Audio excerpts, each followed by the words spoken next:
Hey, it's Shapes, and welcome to another expedition of the Anime Encyclopedia. Yeah. Hey, yeah. Like that. Like that. Going over here. Yes. Hello, Weird Proc. Good to see you. It's QR code time. Doing all of Q in this stream because there's only like 11 or so entries total, and then we're going straight into R because R is 128 entries, and I have 3 streams to do it. If I want all of May to take up for just S. Yo yo, good to see you, RC. Yeah, that's the plan. I'm almost done with my caption work. Hopefully I can finish it tomorrow, and then the rest of tomorrow I can spend finishing my video, which I haven't worked on all week. The last time I worked on it was Friday and Saturday. I think just Friday actually, and then I exported it and was sharing it to some people, getting their thoughts about it. And I got those thoughts and prayers. So I'll be able to implement those notes and tweak it a little bit, ideally. Is the plan tomorrow after I've finished the captions. But it took me about a week to finish the captions. I had like 15 or so episodes to do. No, a little more than that. Like half the show. Yeah. But that's great. I'm very happy. I wonder if they'll say anything about the masterpiece that is Queen's Blade. Yeah, we'll see. Just got the first half of the Onimai BD. Really? You just imported that shit? Damn! That's cool. Loved your digest video. Started watching Bofuri after watching that video on it. You talked about it and you're loving it. Yeah, that's awesome. You can thank Bonsai Pop for that, but I'm happy you took you that came on your radar thanks to digest. That's great. Yeah, is the idea. I also just got. I keep staring over here because it's not quite done. I managed to get that framed, but I want to see if I can like push the. There's some space in the frame. I want to see if I can get some dimensionality with the cell, D right there with the rest of the background. I do think it's possible, but I think I just like pushed it too much for trying to do this other step. I also just taped the Genga on the back just like that, so it's easily viewable if I want. And I've not really decided where to hang it yet. I mean, I don't know. I've been meaning to like change this sort of room up a little bit, but that might be a May project or after summer project. By the way, you hear about the new Ashino Joe 4K remaster Blu-rays? Yeah, I did. I quote tweeted about it, talking about hopefully it has decent audio quality. It's mono-aural. That's how they advertised it. It's mono-aural. It's not stereo. So it's still gonna sound old. But like the thing is, a lot of people, whenever they check out Joe, they usually they very quickly might use like 9anime or Kiss Anime or something like that, or they might torrent the regular thing, and that audio has notoriously awful audio quality because not only is it like older, but it was encoded shit. Like it was encoded poorly with the audio, like the way they encoded the audio was botched. So it's just worse than it usually is supposed to sound. At least what I've been told. But then I got the DVD books, and the audio sounds nominally better. It's just more controlled and quiet, so it just doesn't blow your eardrums out.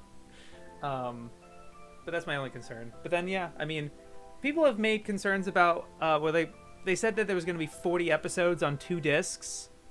In 4K, I don't think so. So I don't really, I don't know what's going on with that. Only gonna be here for an hour or so. I'm off to see Porco Rosso in a cinema. Oh, that's awesome. That's awesome. Iconic cell. Yeah, I like it. Cells look beautiful framed. Oh, yeah. It's a note saying they replaced some music in Ashino Joe. Yes, because they used the Mission Impossible theme.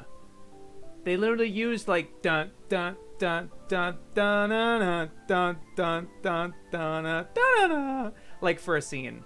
It's when the kids are snooping around Wolf's gym, and they're kind of like dunga dunga dun dun dun. It's a funny scene, but it shouldn't have happened. Like, because back then, you know, the whole music licensing thing, you kind of just use it whatever, carte blanche, and not like that. You know, it's this dumb loophole where like you can kind of get away with using this licensed music, and not paying any licensing or royalties or whatever, so long as it's within Japan. If it's kept within Japan, and that was one of several reasons probably of what took Ava so long, was because Fly By the Moon they didn't get the rights for.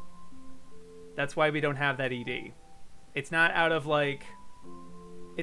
some malice or whatever, or we don't like the song or something. No, they literally cannot use it. It was illegal, basically. Or at least it should not have. It was illegal outside Japan. So the ADV releases were illegal. They didn't realize it at the time, especially back then where like no one gave a shit. But they certainly give a shit now. So that's why.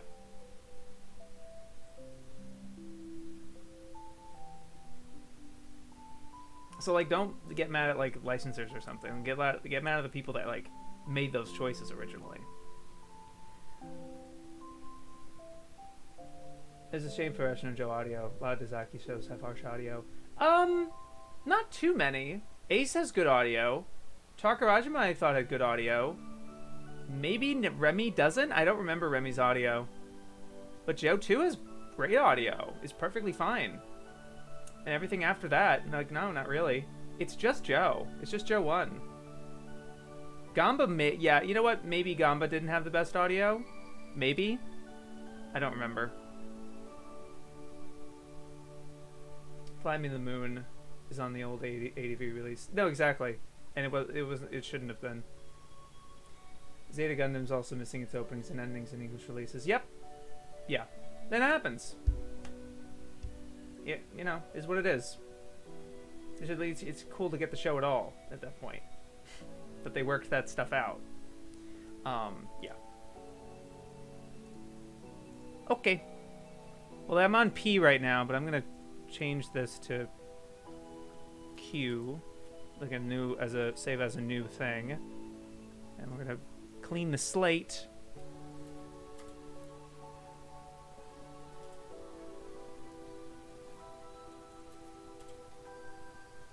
And we'll add that to the big list later.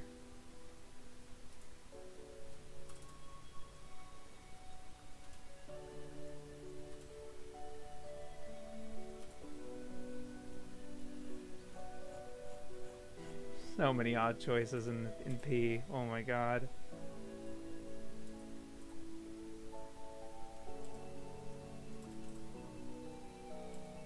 Cool. Yes. Okay. We're in. Our first entry is Cutero the Ghost.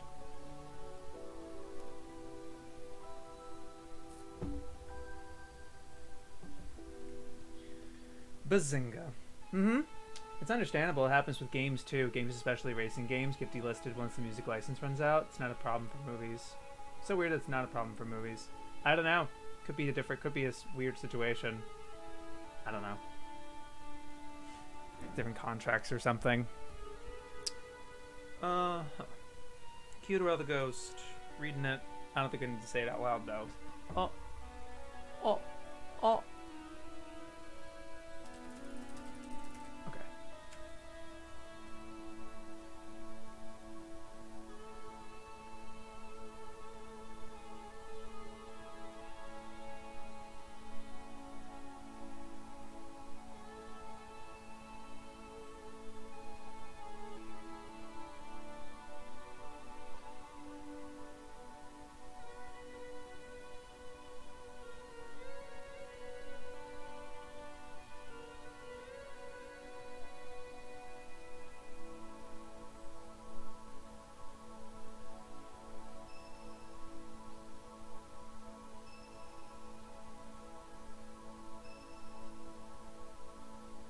They mentioned the Hawaiian Japanese language station Kiku.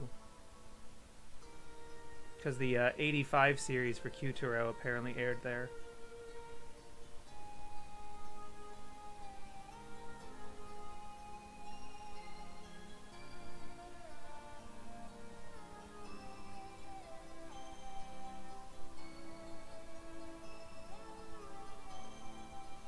Fun. Okay, let me just read the 3rd edition. Oh, they added a lot more. Interesting.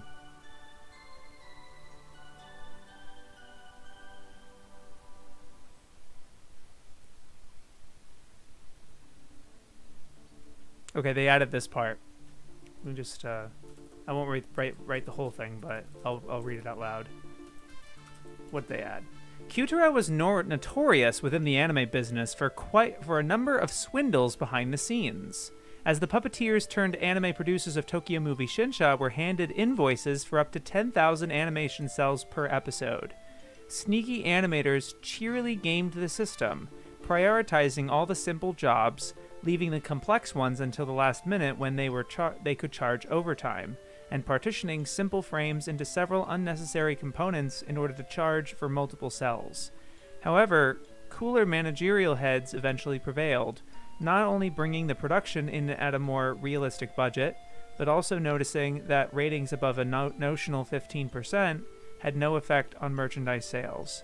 Until Kyutaro, producers had assumed that an anime's success needed to match Astro Boy's rating of 30% and up. After Kyutaro, producers came to realize that anything above 15% was over-engineering, commencing anime's slow evolution into targeted niche programming. Kyutaro was also the first series to be cancelled because managers assessed its toy-selling potential as exhausted. Thereafter, it was widely understood in the anime business that no franchise could go on unaltered for more than 2 years, and that it was in the interest of most owners for it to be brought to an end and then resurrected in a slightly different format with slightly different merchandise. Gundam. In the parentheses. And that's all they added. That is an interesting tidbit. Very interesting. It kind of explains how, Astro Boy is able to go on for 4 years, but then subsequent shows don't go on as long. Sally lasted 2. You'd have to look through all the other older titles and stuff. But there is certain exceptions still, right? There's plenty of exceptions actually, of shows that have lasted more than 2 years. It's like, they have to be 100 episodes. It was widely understood in the anime business that no franchise could go on unaltered for more than 2 years. I wonder how... I don't want to spend a ton of time digging into all the exceptions to that, but I'm sure there are. But they obviously have a point with, even with Pokemon or whatever, that there's some rebrandings and stuff. But, other series not as much. And that it was in the interests of most owners for it to be brought to an end and then resurrected in a slightly different format with slightly different merchandise. So to kind of explain how there's a lot of clones, whereas, there's a lot of it. Clone is kind of a derogatory for me, because these shows really aren't necessarily clones of each other. They do have different things, and they're exploring different ideas, and they're standing on their own merits. But functionally, yes, they're selling the same niche and the same audience because it's in the same time slot, or they're making a similar show to kind of add on to the and to refine the idea, right? If you just keep doing the same thing, you eventually kind of pick up good, patterns and stuff and get better at it instead of trying to constantly reinvent yourself and try different things, It's good food for thought. Rumination on Kyutaro's cell count, ratings, cancellation, etc. I'd say the Kitaro 3rd edition only.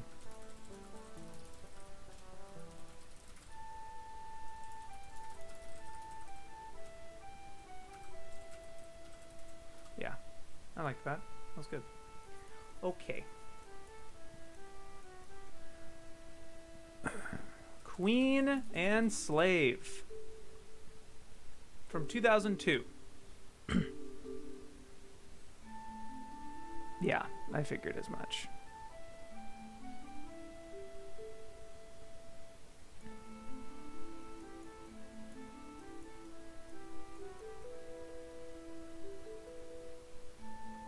Yeah, okay. Moving on.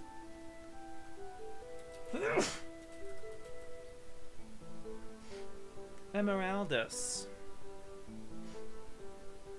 Music licensing was a big issue with the GTA trilogy remasters. Rockstar makes millions, so I don't understand why they couldn't license the music. It's sometimes not an issue of money. If the license holders just don't want to sell to you, that's their right. Doesn't matter how much money you offer them. If they're, for whatever reason, they don't want to do it, they're not looking and they're not interested, or they have some problems of their own, or it's in sort of a licensing tangle up where maybe it's in dispute or no one knows what, who to go to or whatever, this stuff changes. And the stuff they typically they don't want to fight too hard for a song that some fans might really want or like. They'll try, but if there's any resistance, it's I would imagine that the play is to just move on and try to get what you can, But yeah, if they're just not interested, then that's it, unfortunately.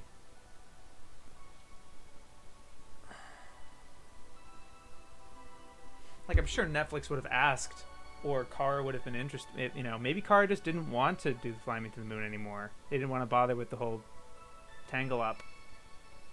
Or it could be that, Netflix did really want all those versions preserved, and they tried, and whoever is holding the rights to Fly Me to the Moon is not interested. Because maybe they don't like the rendition. I don't know. It could be for whatever reason, we will never know.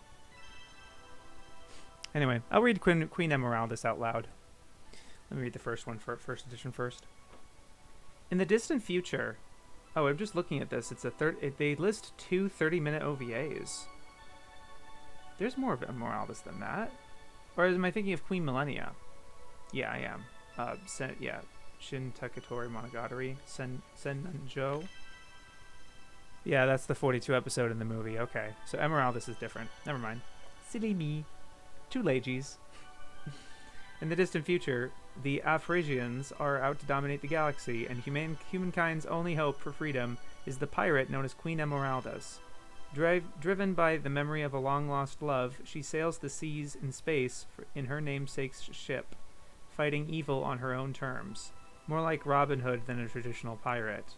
She is fiercely determined to protect the, quote, good name of her vocation, and when an Afrasian crew flies the skull and crossbones, she insists they cease, employing her usual forceful arguments when reason fails. In a remote corner of space, she meets a young man who has no faith in humanity and a group of ordinary folk who do their best to revive that faith.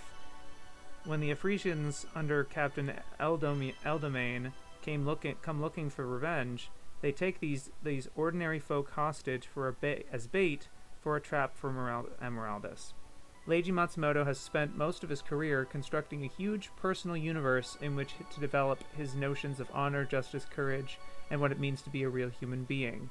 At the center are his 2 most glorious creations, the heroic pirate knight, Captain Harlock, and his friend and ally, Emeraldus. Around them revolve a huge cast of friends and foes, people who define their own place in the universe by their responses to its trials and hardships. The video series shows us a young boy with a hard, sad past, setting out to make a hard, sad future for himself, until Pirate Queen Emeraldus and an unlikely crew of galactic deadbeats show him that an open heart is as vital as courage. Emeraldus is the active facet of Matsumoto's ideal woman, most fully embodied in Maytel of Galaxy Express 39. In a sense, every Matsumoto story is the same story, and so the viewer always knows what to expect and is drawn into Matsumoto's world without any protest or difficulty. An enticing introduction to Matsumoto's old values and never-changing style, combined here with up-to-the-minute animation techniques. Though limited in places, the animation itself is stylish, and while the computer graphics vary in quality, they don't impede the flow of the story. Okay. You know, I'm not the biggest fan, obviously, of them saying that every Leiji story is the same story. But other than that, okay. Let me just read the third edition to double check if there's anything else. They did end up making 2 more episodes between publications.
I think the Frank Sinatra estate might be pretty protective of their songs. Queen Esmeralda's dub was something else, so yeah. Queen of 1,000 Years. Yayoi Yukino seems like any other young woman. She's secretary to the chief of Tsukuba Observatory, and her father owns a noodle bar. Then she commissions Hajime Amemori's father to construct a strange building for her, and Hajime's own house is blown up. The orphaned Hajime learns that she is actually an alien whose home planet is fated to crush Earth at 9 minutes and 9 seconds past midnight on the 9th day of the 9th month of 1999. She is the Queen of 1,000 Years, and she wants to ensure that Earth will survive into the new millennium. Just as Hajime is beginning to believe her, another alien arrives. Yamori, the thief of 1,000 years, tells Hajime that Yayoi is really Earth's enemy, and he no longer knows who to believe. This being a Leiji Matsumoto film, the obvious answer is the one who most resembles Maytel of Galaxy Express 39, Matsumoto's archetype of perfect womanhood.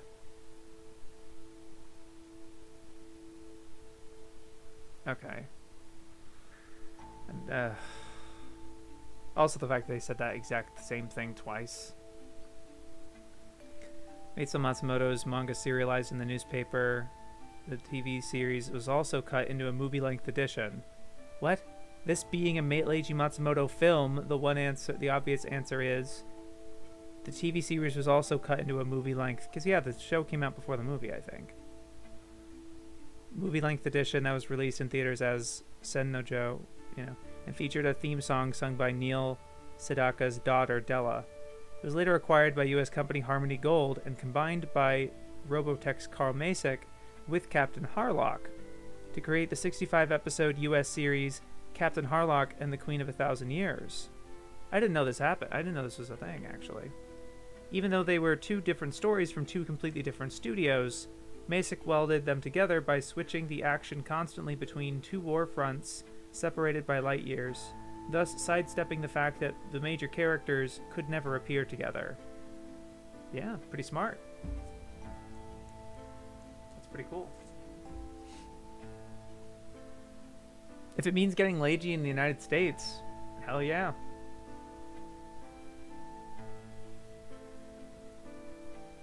I know they didn't have to do that with Star Blazers necessarily, but you know what I mean.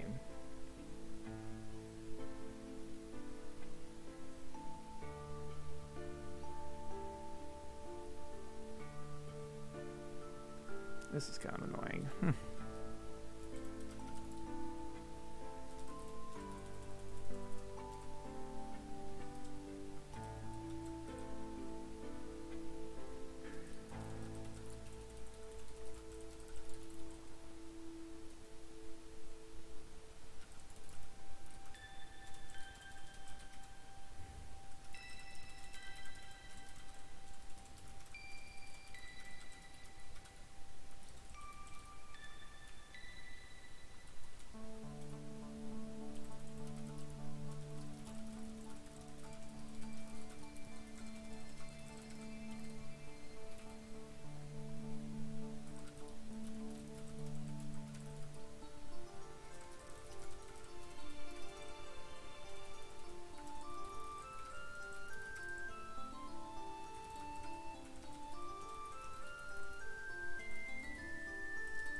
Oh, just a dumb comment.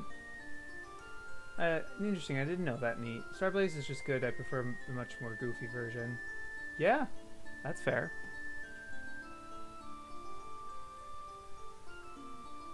Okay, yeah, no other change. Sorry I didn't change Emeraldus. That's for Millennia as well. Alright. Now we're on Queen's Blade. I'll read this one out loud too, because I'm sure people are interested.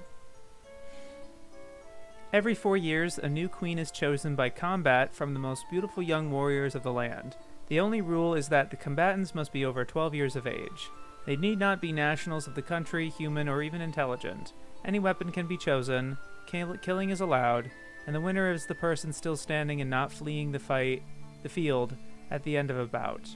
It is a convention of the world that women's armor is designed for attraction rather than protection, and the bloody erotic spectacle is broadcast for all to see through the power of a wizard using a crystal sphere. Readers may be thinking of Suzanne Collins' 2008 novel The Hunger Games. I wasn't, actually. I wasn't. Were you? I mean, yeah, I already know the vision of Queen's Blade, but you literally said it is a convention of the world that women's armor is designed for attraction rather than protection, and the bloody erotic spectacle is broadcast for all to see. I was not thinking Hunger Games in that instance. Like, you look at the premise and you look at it again, it's like, yeah, I guess that's Hunger Games. But, like... Alright. But the story of Queen's Blade began in the West in 1983, when Nova Game Designs published a combat picture book or visual combat game called Lost Worlds. Designed by Alfred Leonardi, the paper-based fantasy role-playing game for 2 players became very popular and was published by a number of companies, including Flying Buffalo and 1% Inspiration Games. Between 2005 and 2008, Japanese publishers Hobby Japan licensed and published a series of 10 visual combat books under the title Queen's Blade. The game plot similarly revolves around a tournament held once every 4 years to choose a queen. The anime's purpose is mainly to provide fan service for game geeks, and ARMS delivers on this in one of the most revealing non-porn anime franchises ever. Legend of Lemnir's Yoshimoto does his utmost to supply a plot and characters with at least some pretensions to pace, interest, and motivation, though there are much better serials out there for fantasy fans who want more than girls swinging swords in skimpy outfits. No fucking shit. The game series evolved into a multimedia franchise with 4 manga adaptations, 3 novels, a video game, and 3 anime versions, along with 3 sequel games, figures, and memorabilia. The second TV series, Queen's Blade 2, aired in 2009, with a video series in 2010. The 40-minute visual book was bundled with an art book in 2011. A third TV series, based on the second game series, Queen's Blade Rebellion, aired in 2012, with the ever-popular pirate motif, parentheses, One Piece. Did you expect them to connect Queen's Blade and One Piece together? I mean, I can kind of see it because of the Dressrosa arc, but they certainly don't know what that is. Co-opted to sync up. It's only because they say popular pirate motif. Oh, pirates, One Piece. Co-opted to spice up the fantasy armor. Also in 2012, 2 more 20-minute videos were bundled as an extra with an art book for the Japanese market. A spin-off video from the Queen's Blade premium visual book entitled Vanished Queens was released in March 2013. Ugh. Okay. I think you could call me a Yamato fanboy since I've seen all 5 seasons. It's not like Hunger Games. I don't get the comparison. I wasn't either. Didn't even cross my mind. Do they not know what Survival K is and how it predates Hunger Games? They say it predates Hunger Games, but I think they're targeting this like imaginary normie fan that is gonna read their Queen's Blade article and be like, this sounds like the Hunger Games.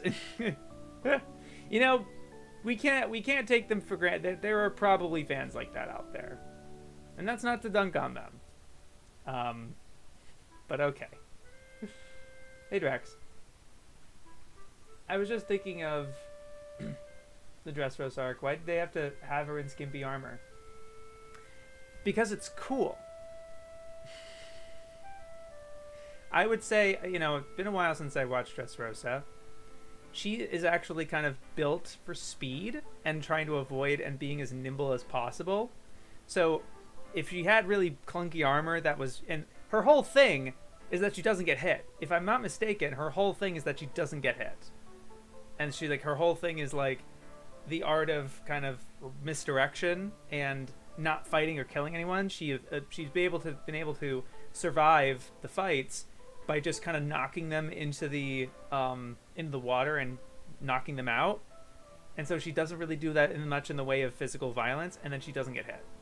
So it's sort of in a way of like her supposed to be kind of having this really maneuverable fit. But it could also be the gladiator, the dome type of thing, and their rules or whatever. But it didn't bother me, let me just say that. She could wear some cloth. She did. She's not naked. She's not naked. You just see her entire thigh. And you're like, oh.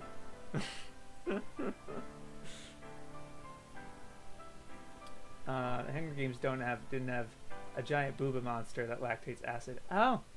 Yeah, I guess it didn't. Yuck. Well, I think they gave kind of a... It delivers on this in one of the most revealing non-porn anime franchises ever. Does its utmost to supply a plot and characters with at least some pretensions. Though there are much better series out there. They're actually pretty... If I was to give I'd say it's dismissive.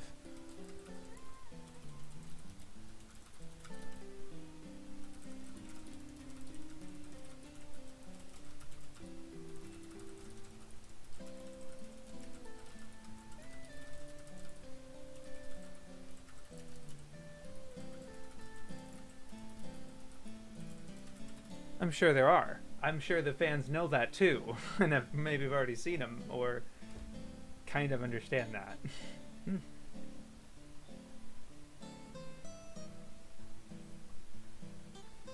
Quiet Dawn. From 1990. It is in this book.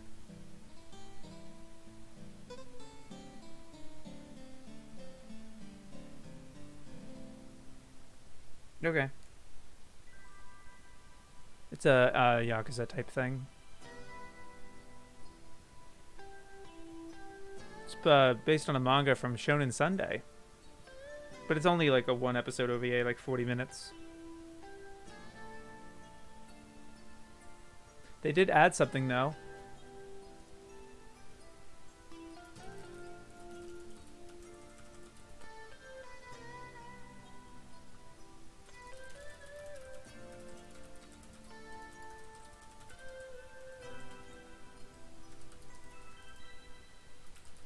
Holy shit.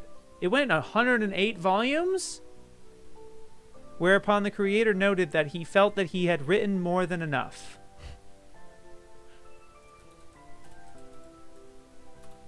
I mean, yeah, that's awesome. Congrats. That's so crazy. I actually want to see what that looks like. Wow, okay. I'm not familiar.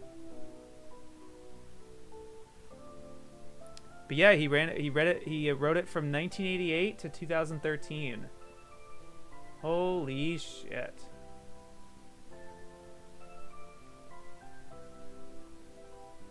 It's a television drama series in 1994.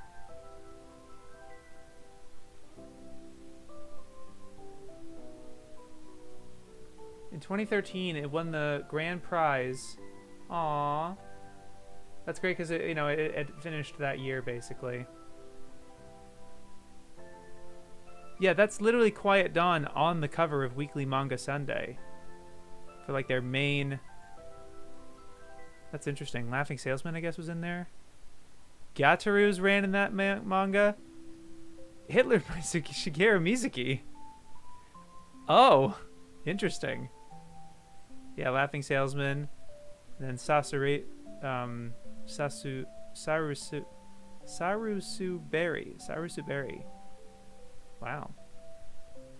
Very cool. And oh, dude, it literally the magazine ended like a month after this manga finished. Holy crap. That's crazy, actually. In 2012, it started to publish twice a month, and the weekly was dropped. And on February 19th, the last issue was published, and the magazine was declared defunct. Wow. That's crazy. Very interesting. Love learning new things.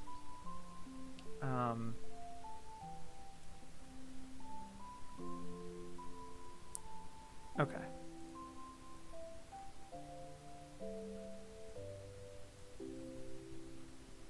Quiltion. I keep thinking how like my picture frame's gonna get dirty with being on the bed like this. Hold on.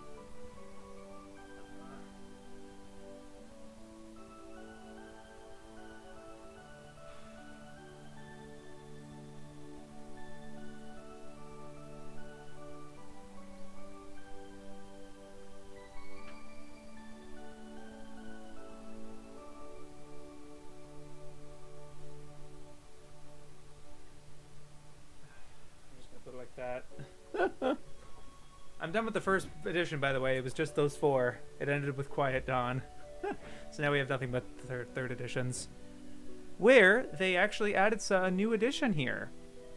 Let me just check if it was anywhere else in the book.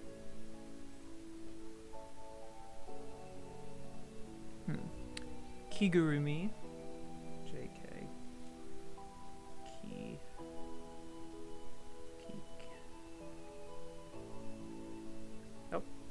Yes, it is in the book.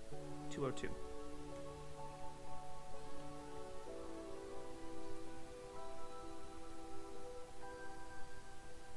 Okay, they went from Kildian to Quildian. Let me just double check that I put that in the notes already.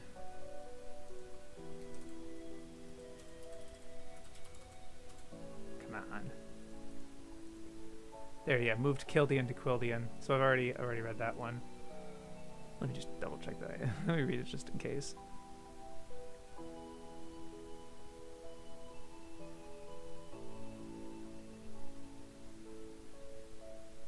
Okay. Yeah, no change. Just double checking. Okay, quintuplets. Not quintessential quintuplets. This one's from 2001. No Queen Millennia? No, it was. That was Queen of 1,000 Years. I didn't put it in the bottom here. That was my bad. But they have it listed as Queen of 1,000 Years. And that was the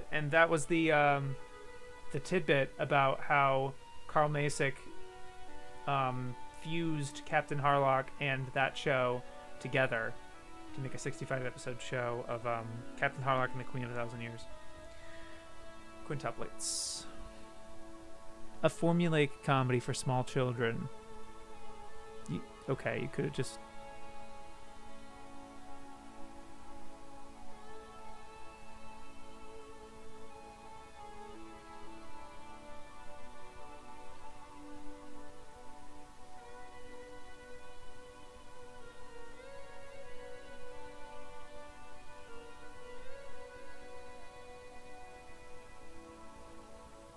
It has also sadly been the subject of pervy fanzines.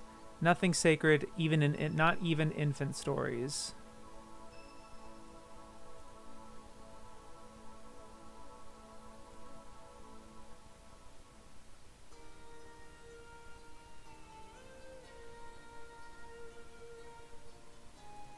It's a little weird. I also don't really like how right off the bat.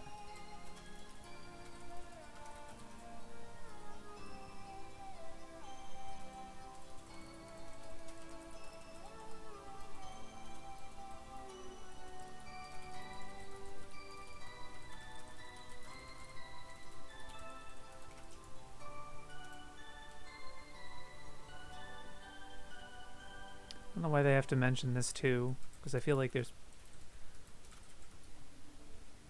fanzines. Like, why do we have to, like, I'm sure that's the case with plenty of anime and manga. Why do you have to bring it up with this show? Because it's, like, nothing sacred, whatever?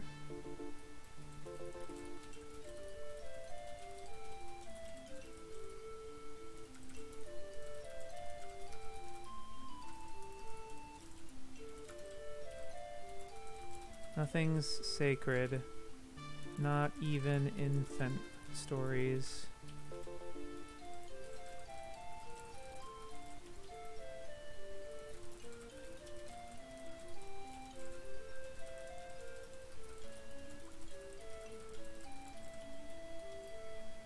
Why bring that up?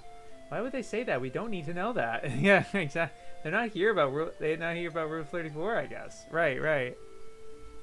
It's so strange. Okay. Quiz.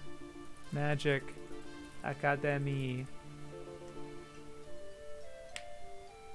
From 2008.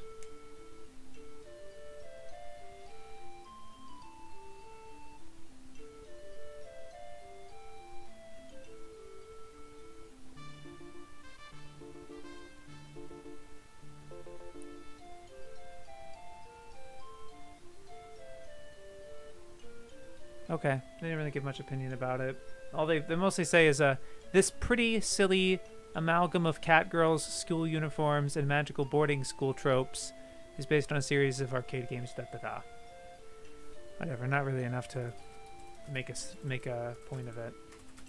Quo Vadis from 1996. Let me just well, this says Quo Vadis video collection, so I actually think this is a new entry.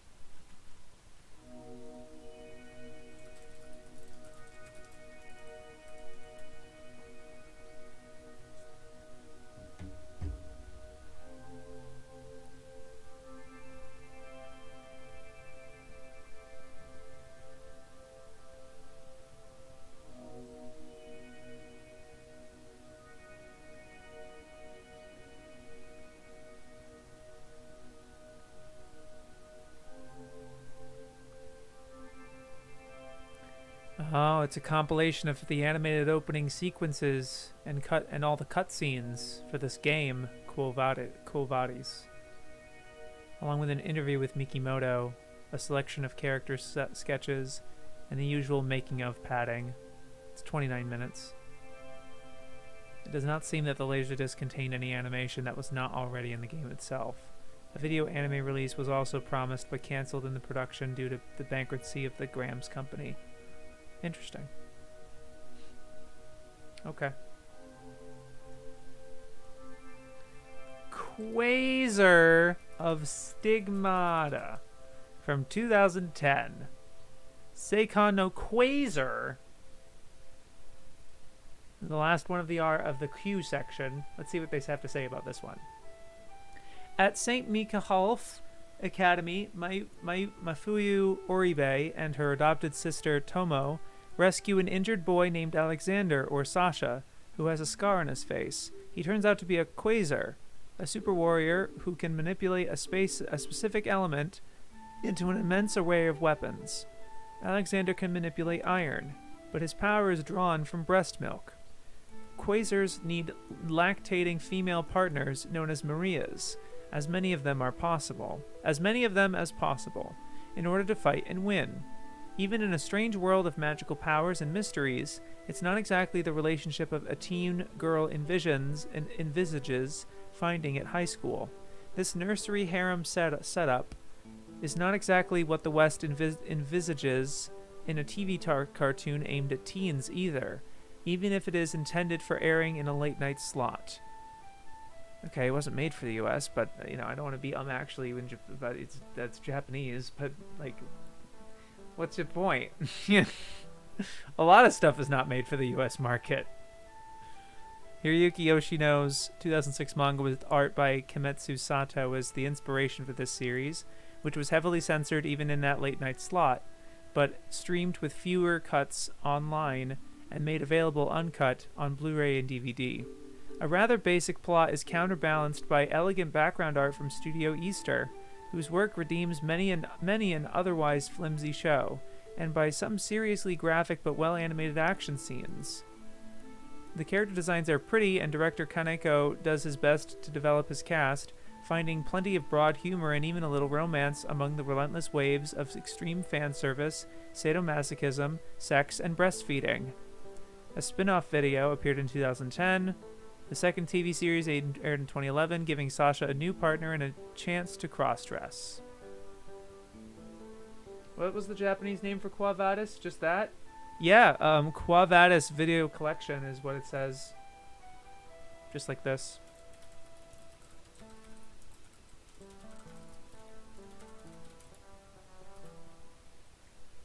Oh, sorry, Visual Collection.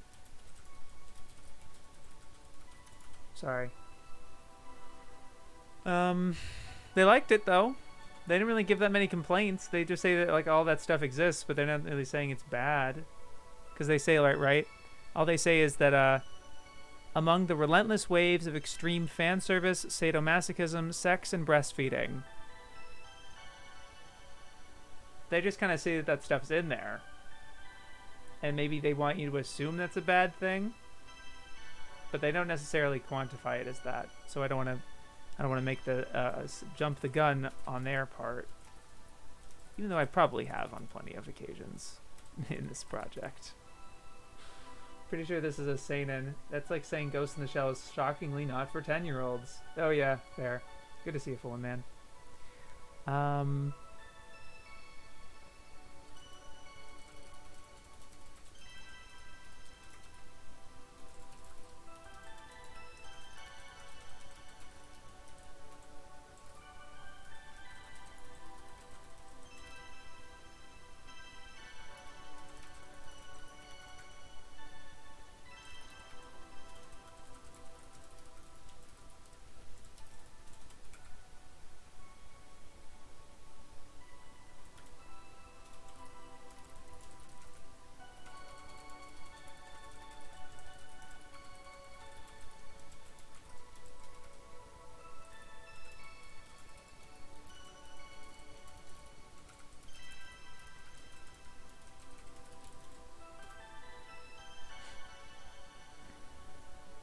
Okay.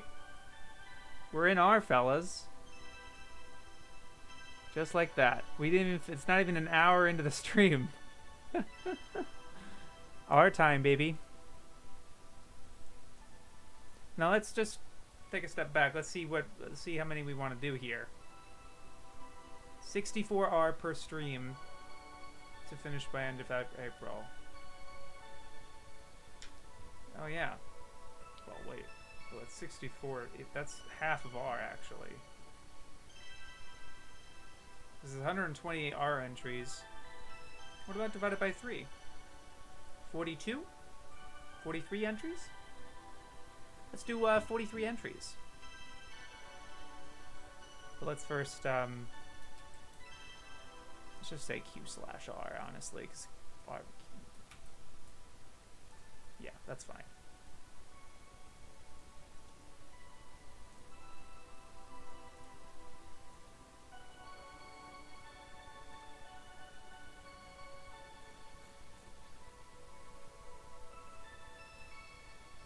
Q.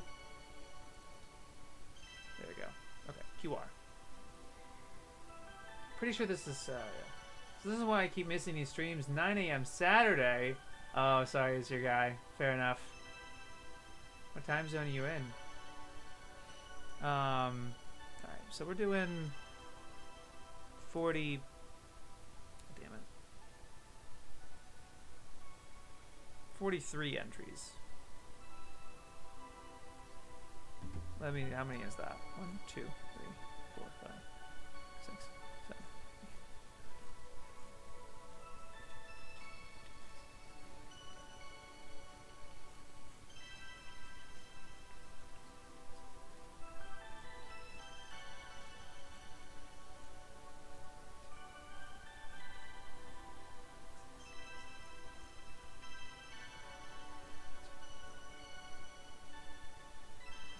Okay. REC. REC. 46 per stream. Gotcha. Okay, let's do it.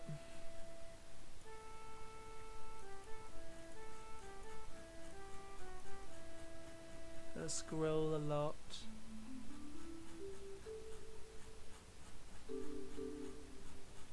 Yes. Okay. First, the first edition book starts with ROD, Read or Die, but we're gonna start with R.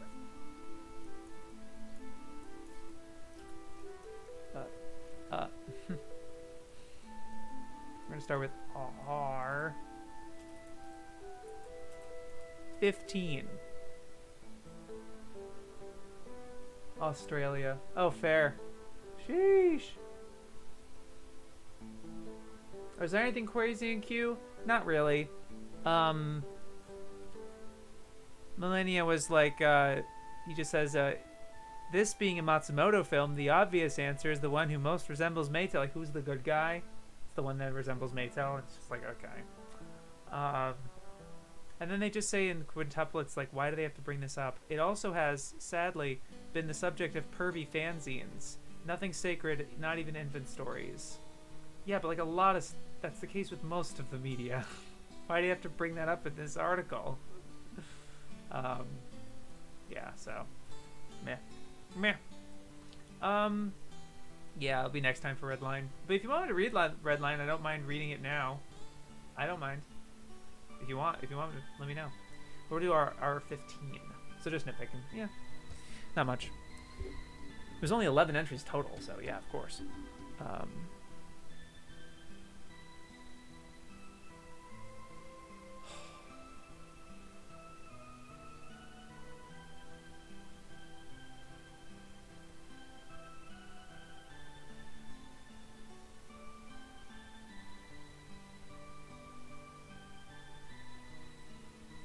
All this nonsense is adapted from Hiroyuki Fushumi's 2009 book. I'm just going to put that as dismissive.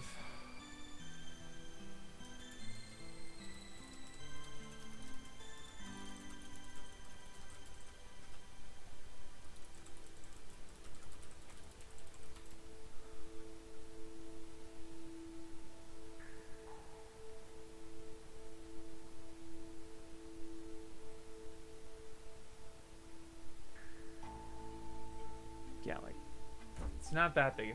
It's not that crazy, outrageous, or nonsense or whatever. It's shallow and dumb, but whatever.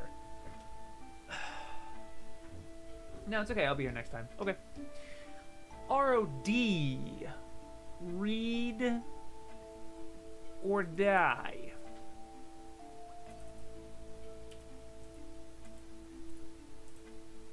Rod. The speckled Yomiko Reedman is a teacher whose passion is collecting books. She's also a secret agent for the Royal British Library's Division of Special Operations, a crack squad of book hunters whose mission it is to save literature for posterity. The two sides cross over when she has a run-in with a giant cricket and a strange old man out to steal a book she's just acquired. It's very rare, and the division assigns her a partner to work on finding Volume 2 before the alien bugs get her. We never expected to see the British Library in anime. There's no topic or setting too arcane for the Japanese fantasy romance. Based on the manga, blah blah blah blah. They probably, because there is now a TV show, since this was written, because the ROD in the first edition just says 30 minutes times ND episodes, Let's see how they changed it. Because they probably did. Bespectacled Yomiko Reedman is a teacher whose passion is collecting books. She's also a special secret agent. The two sides cross over when she It's very rare. There's no topic setting too arcane for the Japanese fantasy romance. Based on the manga US Jump by Yama. There it is. I had to scroll. It looked like this.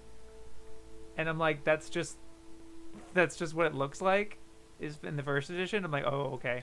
And then you read, okay, there is more. Gotcha. Cool.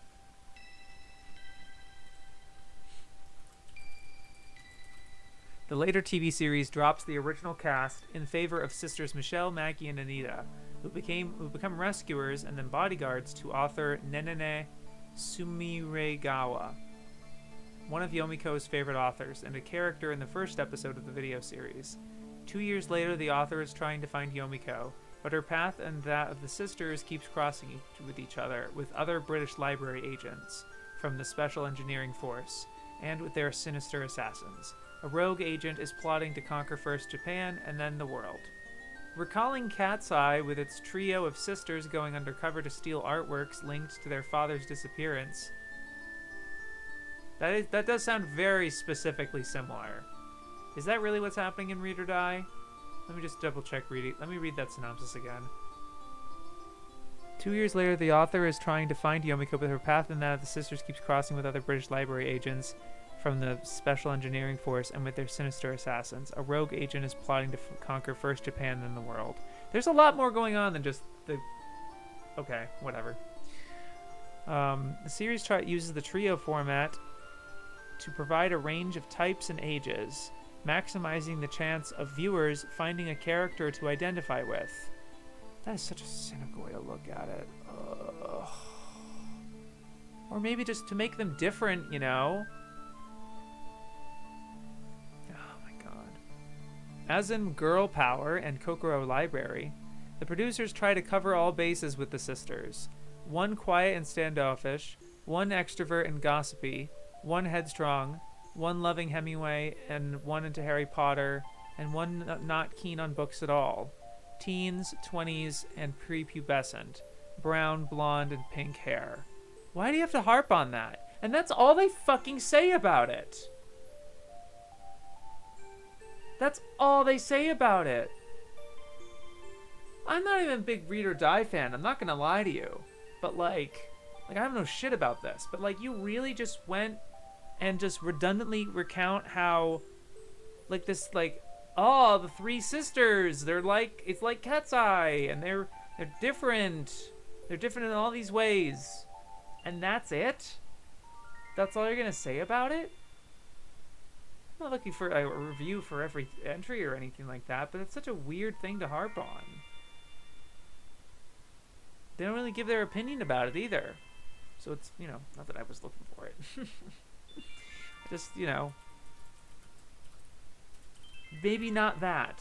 Maybe not that observation.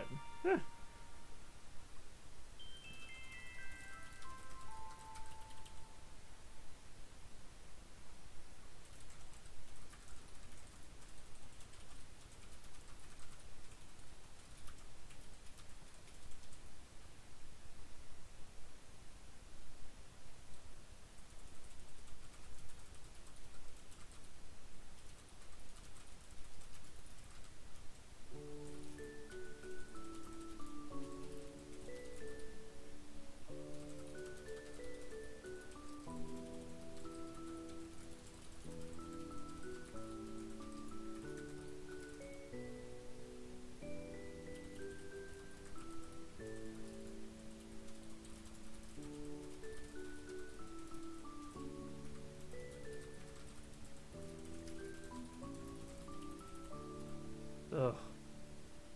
I don't really know where they got their impression Read or Die is what they think it is.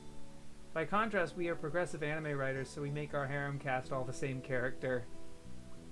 Do they think it's Spice Girls or something? I loved watching the OVA as a kid on Adult Swim. I haven't seen the series, though. The series is nice. I did not see it when it was on G4, though. Just a weird thing to focus on. Racing Brothers, Let's and Go! Alright. I'm expecting them to be dismissive of this because it's a fucking racing show. But let's see if I'm wrong. It's in the first edition. And I've seen screen caps of this. It looks incredible. It looks really cool. Like, really fun. Let's and Go are a pair of preteen brothers obsessed with mini racing cars.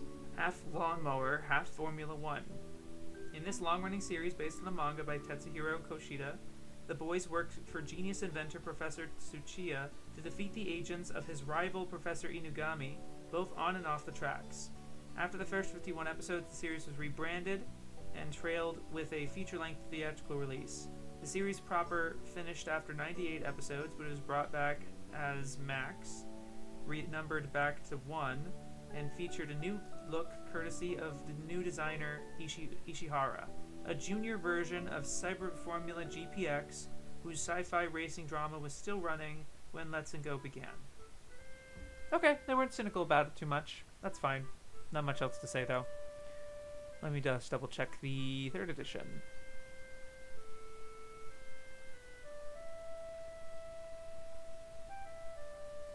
Nope, no change. Well, that's encouraging. They didn't go into it being like boring Formula One racing, whatever. I've actually seen this. This is one of the first anime I ever watched because I saw it in a library, and it was such a rare thing to see like a full 26 episode show on one release. So I rented it and watched all of it. Never played the game. Never really didn't know much about it. Just saw that it was anime and looked my age and probably could be rented because my mom would obviously. I wouldn't just rent this on my own, unfortunately. I watched all of it and it's good. Actually, it's fine. I do remember kind of zoning out a lot of it because very clearly they felt like they were skipping over some points and stuff. I don't know. But it's been well over 10 years, if not 15 years, if not longer, since I've seen it. But honestly, I think a lot of G4 has aged pretty badly, though I do have some fond memories of some of it. Adam Sessler's just unhinged. They aired anime when it was called Tech TV. New management killed the anime block because it was too expensive. Yeah, sounds right.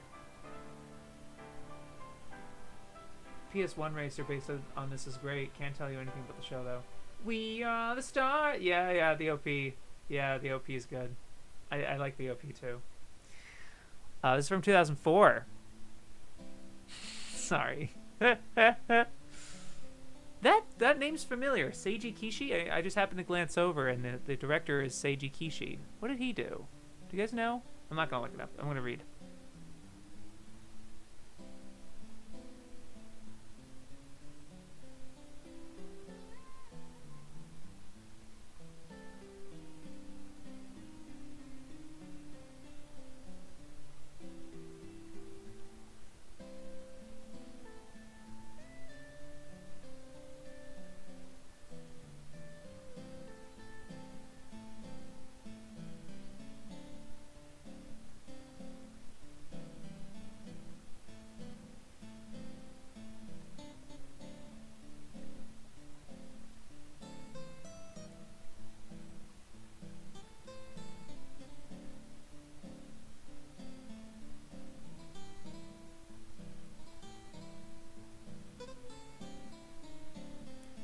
Decently, kind of tactful there, actually. It's stuffed with a whole shopping basket of cultural and anime references, from Egyptian gods and crusaders. You mean like JoJo? Huh? To vanished older brothers, dark lords, and cute but cynical moppets. Seasoned fans and cynics will recognize elements of the classic Gaming Quest party crashed into the harem show, but director Kishi says it's all about the drama of the human interaction. The game also spun off into a Korean comic. Yeah, they didn't really give their opinion about it, so went by unscathed, pretty much. That's good. Oh, Seiji's done a lot. Love finding anime and manga as a kid, local area libraries, yeah. Did a lot of well-known early 2010s. Okay, Angel Beats, Humanity's Declined, Ass Class, Danganronpa. Nice, okay. That did sound familiar because I remember going through his catalog. Because he was a very serial director for a lot of stuff in the 2010s for sure. Sunred, yeah, that's right. Cinetech was the real good stuff, though. IRC's also in that really cringe Netflix documentary thing. Oh, yeah. I see. Well, I mean, he does have an entry in one of my top 10, so... Goated. Okay, interesting. And by interesting, I am not quite sure how I'm going to feel about this one. Actually, I misspelled it, sorry.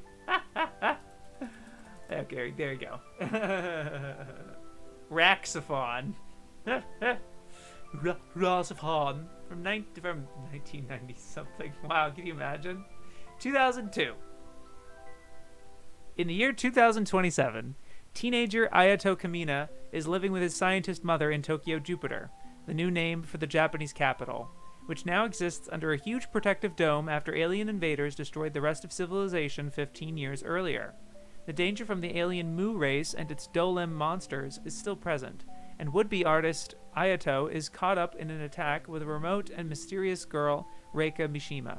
They witness the defense of Tokyo by huge, beautiful sonic weapons in female form, redolent of the gorgeous machines of maps.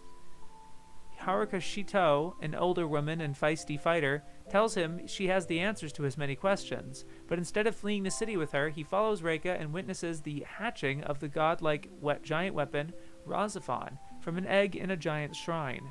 Climbing inside the creature, he becomes its perfect partner and pilot. But as he explores his new skills, he also learns that he and the citizens of Tokyo are living in a different time and timeline to the rest of the world, which has not been completely destroyed, and that they are being ruled by the aliens, a revelation with elements of Megazone 23, but more likely to have been inspired by the Matrix. His own mother is caught up in the conspiracy, and Haruka is part of the Earth forces fighting the aliens. Another girl enters the equation when Kwan Kisaragi appears to Ayato in a vision. Part of the anti-alien forces, though, through her adopted family, she is also a vital part of the mystery. Despite the efforts of Evangelion to become the last word on the giant robot genre, no! No! I don't think Anna was trying that.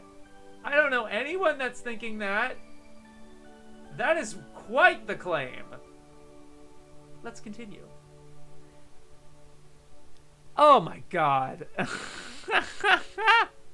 It continued unabated with Razaphon as one of the better emulators. Good. I'm happy they like it. Where Evangelion had angels, R has dolems, a name derived from the do-re-mi of a musical scale, and the mythical clay golem, each named after elements of a musical notation, arpeggio for example, or mezzo forte. While much of its influence may seem derived from modern shows, at heart it is a clever, atmospheric, and beautifully designed retread of the science fiction robot shows of the 70s and 80s, complete with an alien culture inspired by Mayan ruins, whose first attack occurs on December 21st, 2012, the end of the current 400-year Maya age, or Baktun. Some may also like to see it in an allegorization of the relationship of the Meiji Restoration era Japanese, the Meiji Restoration era Japanese toward the West. Vastly advanced invaders that forced the local population to make incredible leaps in science and technology, ready for a rematch.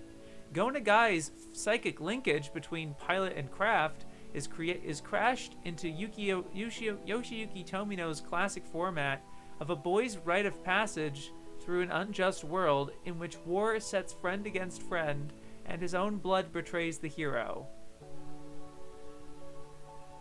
I'm not going to read the chat just yet, I don't want to get distracted, but Tomino's classic format of a boy's rite of passage through an unjust world in which war sets friend against friend, and his own blood betrays the hero. I have not seen Razaphon, but am I having amnesia or something? Tomino's works setting friend against friend?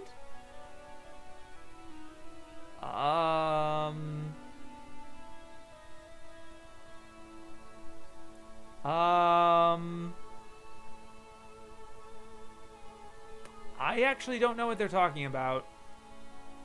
Yoshiyuki Tomino's classic format, so it should be in multiple shows. Which, don't get me wrong, he has a format. He has tropes. He has stuff that he does all the time. A boy's rite of passage through an unjust world in which war sets friend against friend and his own blood betrays the hero.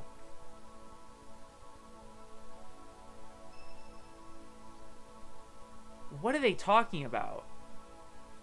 What are they talking about? Please, they don't give any parentheses on like an example.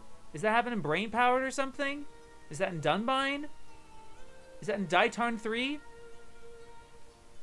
There's like several shows I've not seen from him yet, but I've seen a lot of them. And war setting friend against friend, I guess you could kind of say with Sabungal, with Elchi? I guess? But own blood? Like, family tie? Like, do you mean like Sayla and Char? But that doesn't really make sense of a boy's rite of passage and his own blood betrays the hero? Like, wait, what are you talking about? And then Gonagai's psychic linkage between pilot and craft is crashed into Tomino's blah. Psychic linkage between pilot and craft. I haven't seen Mausinger, so I guess so. Okay. Many TV shows simply leech from the past for a ragbag plot with poorly crafted design and script, relying on the fact that the current TV audience is too young to have seen its source material or developed much in the way of critical faculty. Again, they're just kind of like making this carte blanche observation about anime fans. But this show doesn't disgrace its antecedents. In 2003, the series was edited into its 116-minute version, with Izubuchi as chief director and Tomiya Kyoda as director. The same year saw a video, a 15-minute existential dialogue between Kwan and a fragment of herself, also directed by Kyoda, and given away free as a bonus extra. The 2002 manga tells a slightly different version of the story, starting in 2001 instead of 2012.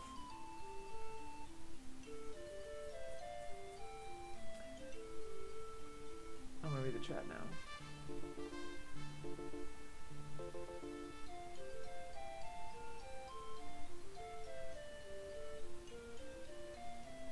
Pretty sure the director said that Razafan was inspired by Oshii's work. They're just making stuff up.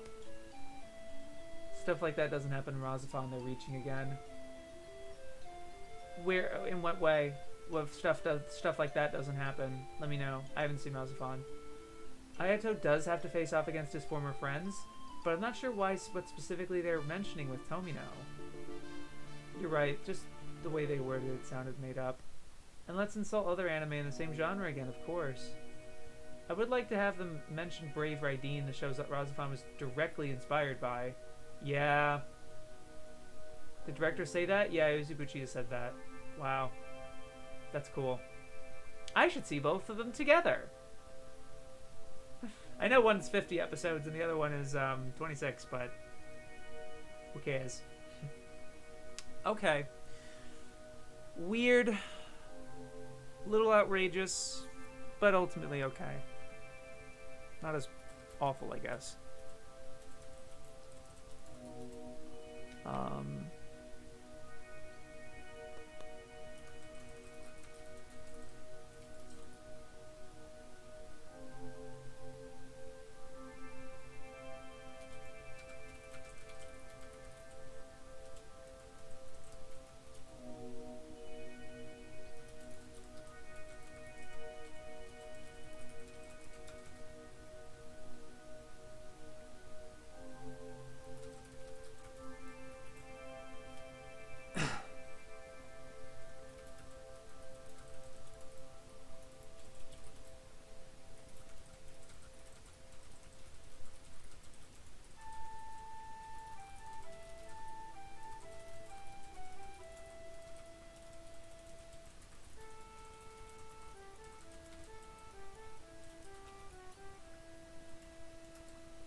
sheesh. And making it like the main character's lineage directly affects the plot, and while I haven't watched the show since 11th grade, that doesn't ring any bells. I mean, it kind of does. Since the whole point is that they're going after Ayato specifically to tune the world in their favor. Oh, I know that. The description made me think they had a cursed bloodline or something. Couldn't tell ya. Right. Galactic Civil War Chronicle. 1994. 52 episode show.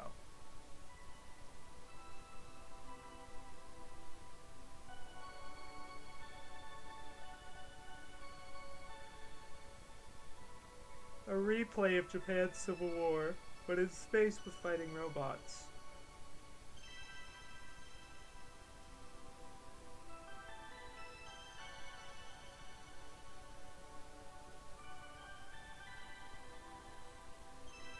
Making the anime adaptation a foregone conclusion because it's the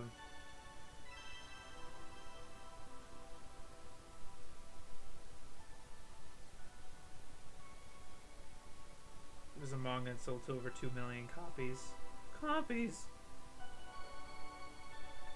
Martial arts feel courtesy of Dankuga director Okuda and oriental music from Kishin Kore's Wada.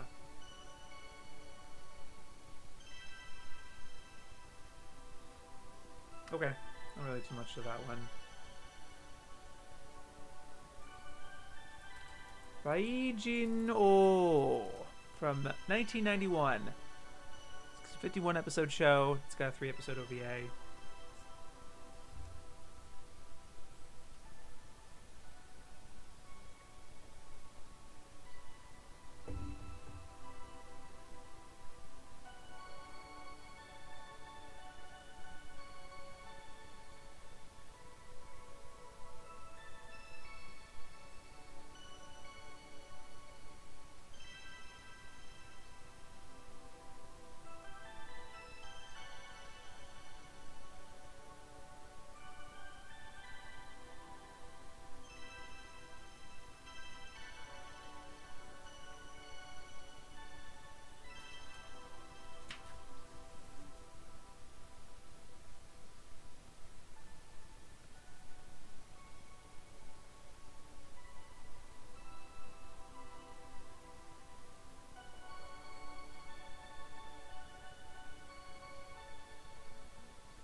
That's a little, I don't know why they're saying it. I'll just double check the 3rd edition.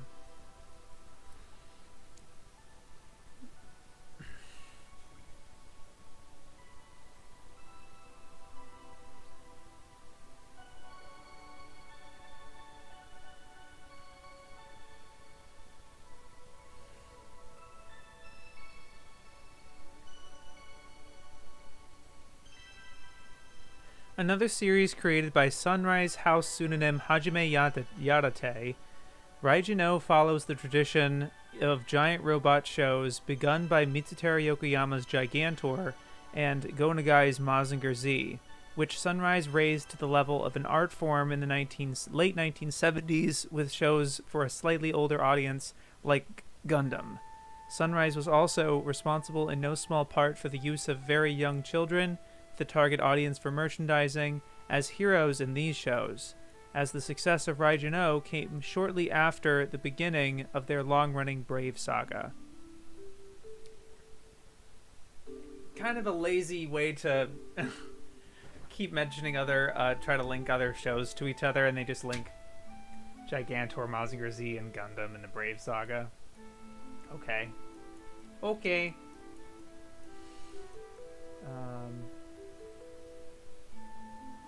Also, I'll say Oshii was kind of rude to Izubushi in that discussion. The whole time he was just trashing and Razafon and Izubusi's approach.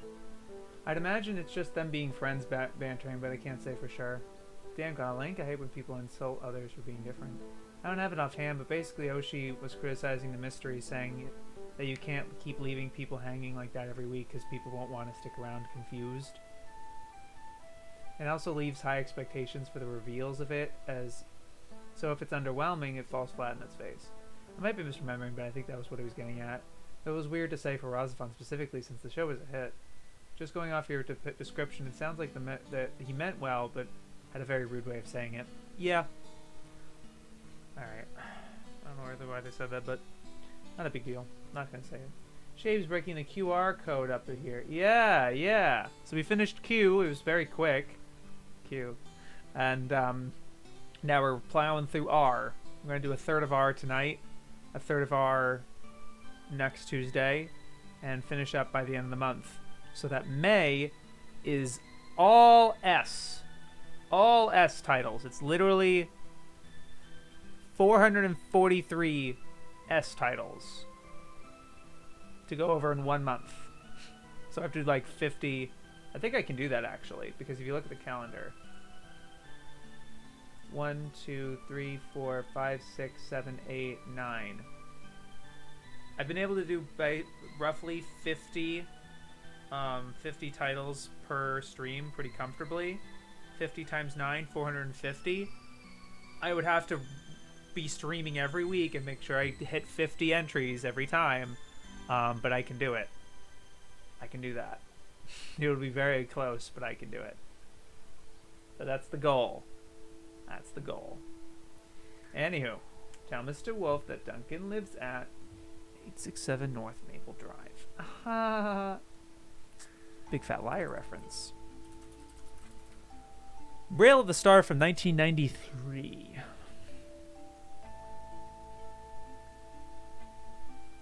This is a Madhouse movie.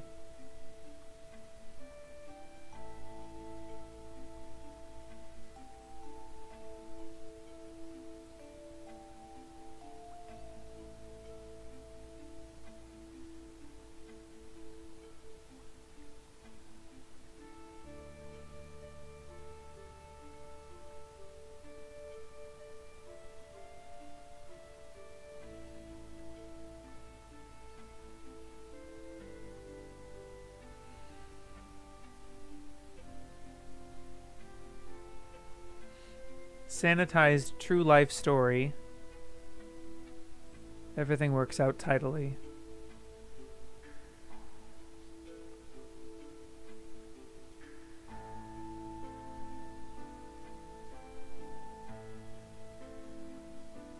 They seem like they kind of give the whole thing away.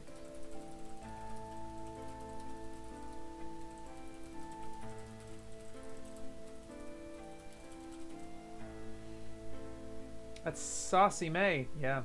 May, my birthday month, and my name starts with S. Yeah. It's not an exclusively Japanese tendency to present war stories in the best possible light. Every nation talks about the suffering of its own civilians through the terrible impact of war on children, though sadly only after the event. For this approach, children make the ideal protagonists, since they can't be held responsible for any of the events they observe. A very similar story premise, also based on semi-biographical memoirs, was transformed into something sublime by the artistry of Studio Ghibli in Grave of the Fireflies.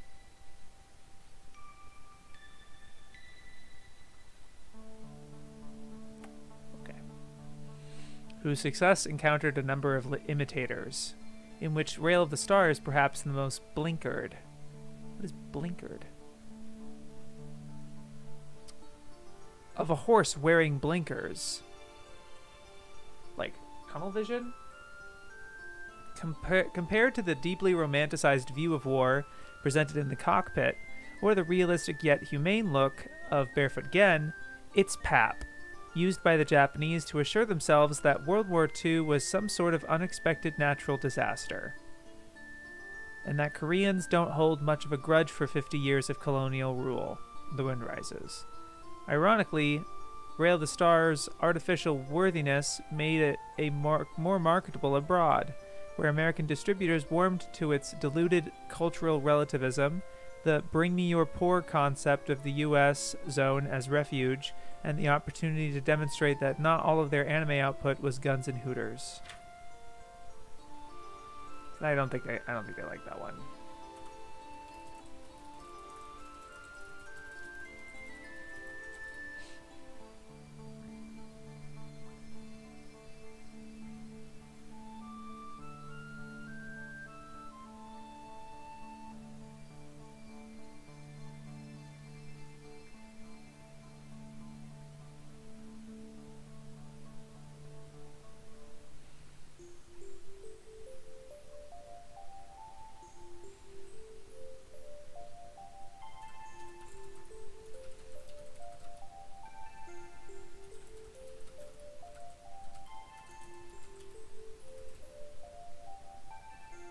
Yeah. To be fair, this is controversial in Korea for that very reason. Oh, I'm sure.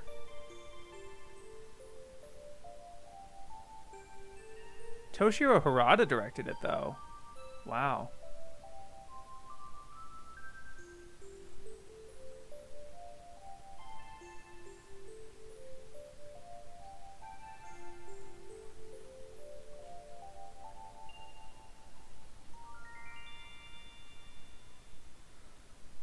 Let me just make sure I read the first edition.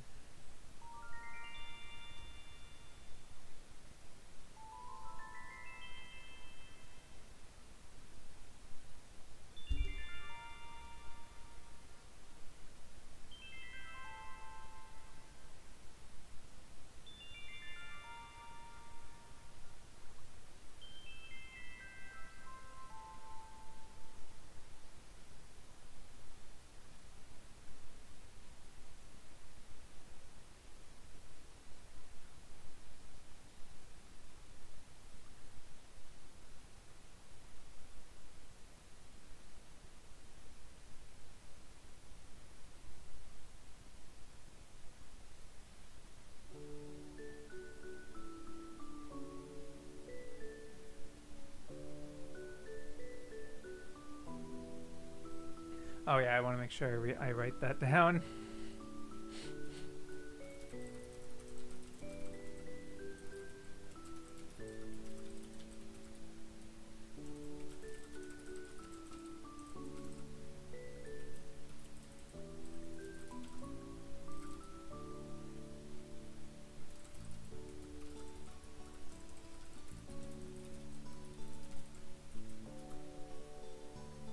I'm gonna put that actually as a trend.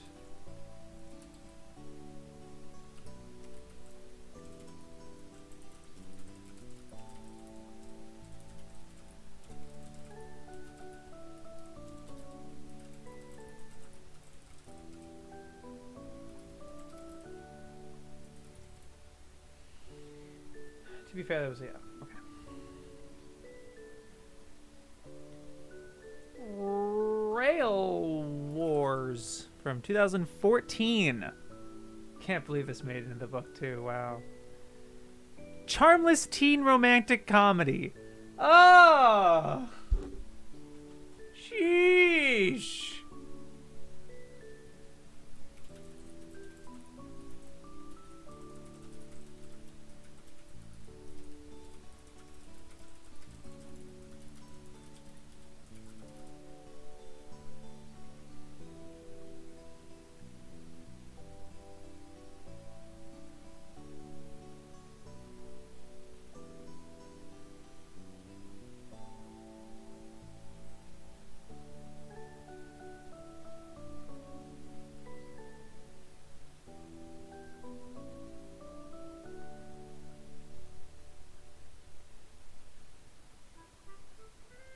The whole thing feels like an exercise in advertising and sponsorship, but seemingly does not involve secret cash from any railway company seeking to create train propaganda.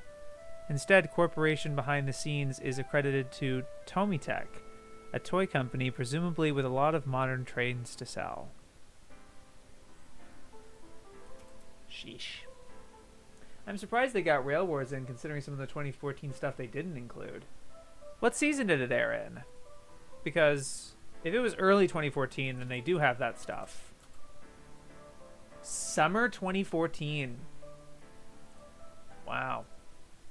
I would have to look through the 2014 list and see. Well, let me see if I can look up 2014 and can maybe gauge how many titles there were.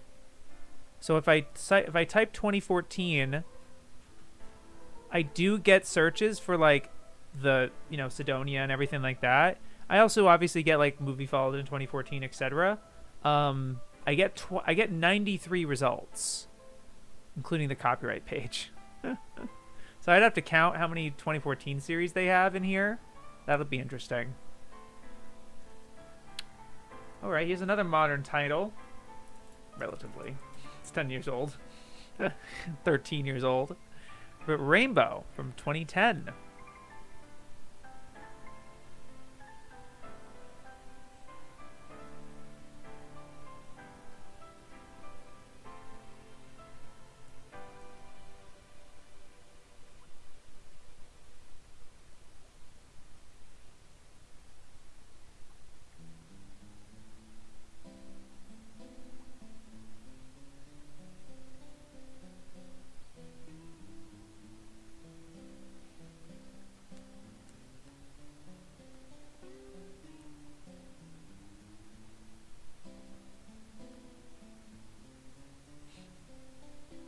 Jeez Louise, guy! Here they go again. Is this the Goosh Goosh show? I don't know. I haven't seen Rainbow yet. But of course, here they go again. I'll probably write this one down just because this is so fucking extreme. Just as West Side Story was a 1950s American version of Shakespeare's Romeo and Juliet, Rainbow is Akira Kurosawa's Seven Samurai, reframed as a 1950s Japanese version of Frank Darabont's The Shawshank Redemption. They just rattled off West Side, Romeo and Juliet, which I understand their comparison. Seven Samurai and Shawshank Redemption. Sheesh! Not flawless, the plots are predictable, and the inane female narrator is infuriatingly inappropriate.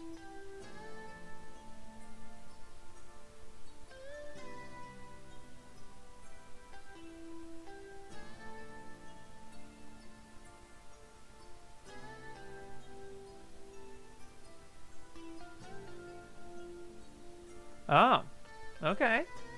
The central character is a tribute to men striving for humanity in a harsh and indifferent world, compared with Tomorrow's Joe and Tiger Mask.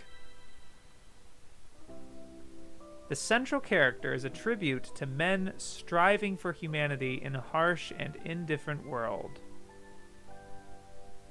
Are they trying to say that, like, Joe's a saint or something, and it's like, and just the world is too harsh or something? I'm sure it's maybe the comparison to the main character of Rainbow and the main and Joe is fair. I'm not familiar. I haven't seen it. No, that's Tokyo Tribe 2. Just throw any random movie in there. Why not? I get their logic. I can see their logic, but it's just so media poisoned. This reminds me of The Big Bang Theory. I could never been able to mentally prepare myself for that. Yeah. Let me just finish it's close. It's a welcome antidote to the dime a dozen magical girls, candy floss harems, and super-powered ninja that flood from Japan's TV screens. Boy, very mask off there, huh? Quite mask off there, didn't you? Oh my god. Do you really, really have to push down so many other anime just to prop something up? You do not. You do not. Such a bad habit. Awful habit. Come the fuck on, guys. Ugh. They do like it, though. I'll make sure. At least they liked it. Oh, this is the TV Tropes article. Yeah. I wonder if they're more mad at Mal or TV tropes for ripping them off. Let's see. Dark, tightly written, fast-paced, packed with suspense and emotion.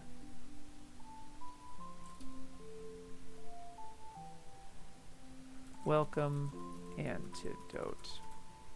Oh! How did I open that? Weird. God.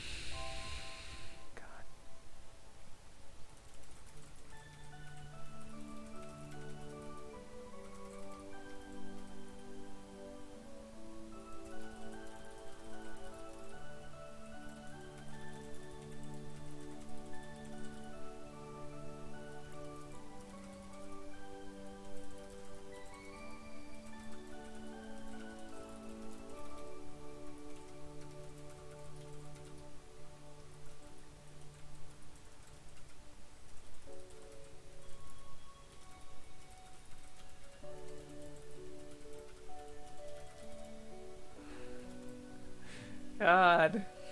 God.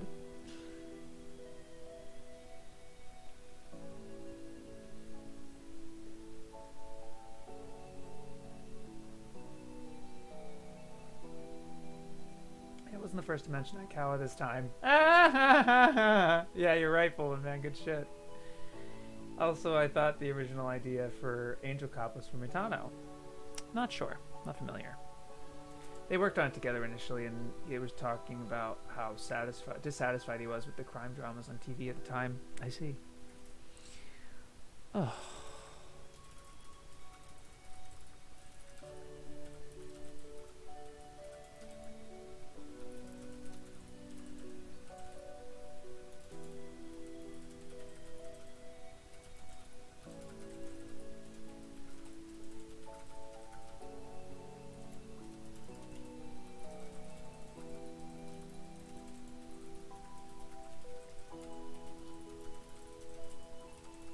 Mask off, huh?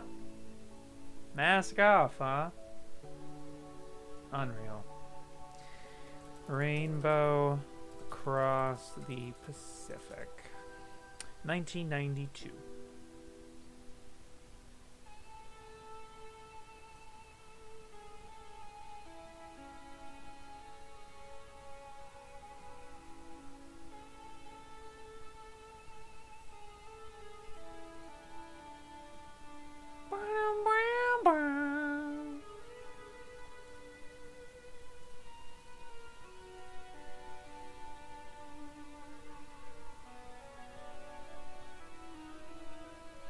Sorry, okay. Rainbow across the Pacific.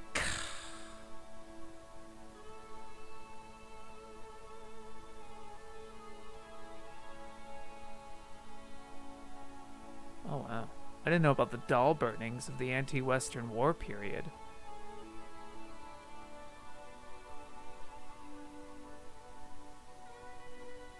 It's a 30-minute short video.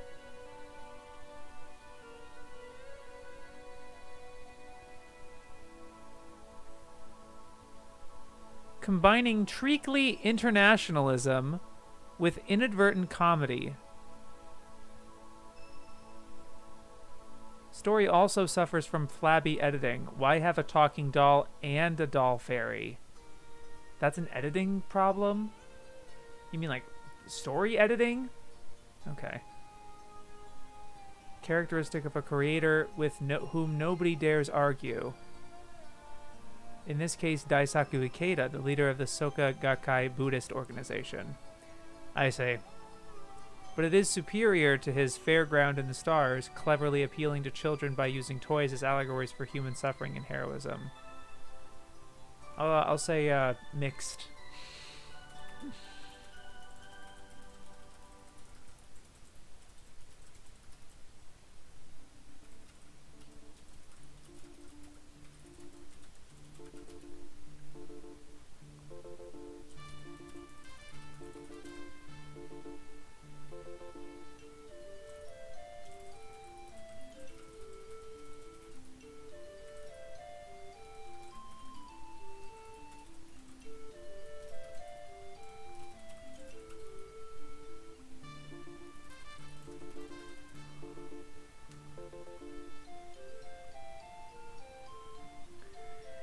Okay. Let me just check the first one.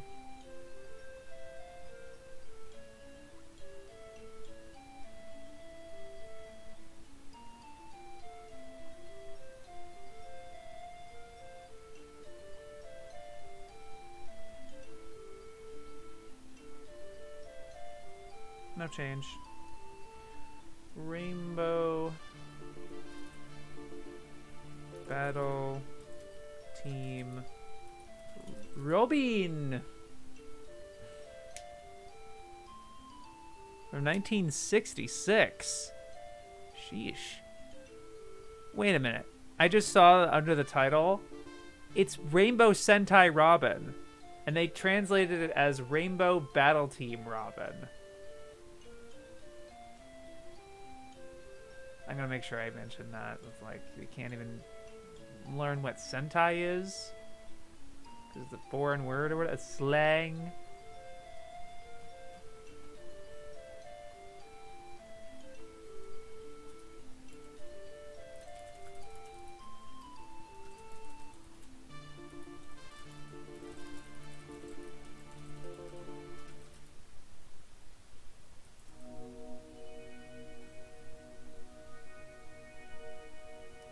Yeah, I'm sure, as you know, the script changed so much from its initial concept. Well, wasn't the Golden Boy director attached at one point?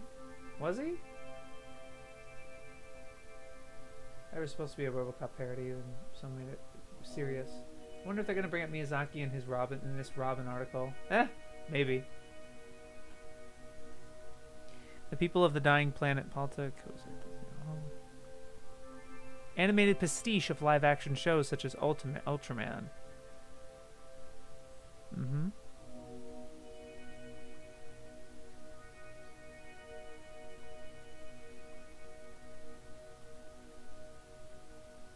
Nope. No, they don't mention Miyazaki in this.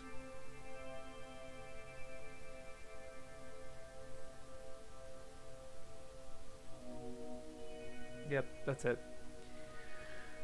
Alright. Rainbow colored fireflies. It always goes back to old man Mia Sensei. Oddly enough. This is from 2012. It's a Toei movie from 2012.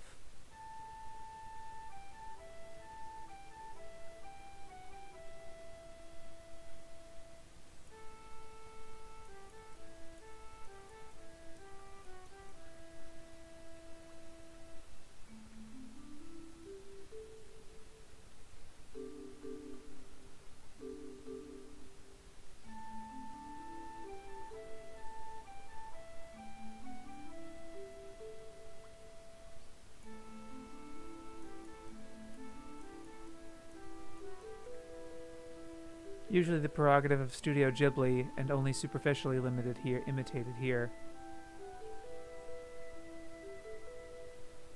Like all of them, okay, so it's like, the story comes with many possibly inadvertent signifiers of similar tales, from In the Forest of Firefly's Light, to Letter to Momo, to Yuta and His Wonderful Friends, to Yukio Mishima's untranslated novel The Drowned Waterfall. Like all of them, it deals with matters of bereavement and healing, but also with a sense of melancholy for the loss of Japan's natural environment beneath a jumble of storm drains and barricades. Usually the prerogative of Studio Ghibli, and only superficially imitated here. Sort of an opinion, but it's just one word. I'll let it go. Rainbow colored prism girl. She would have been better fitting than for Pompoko.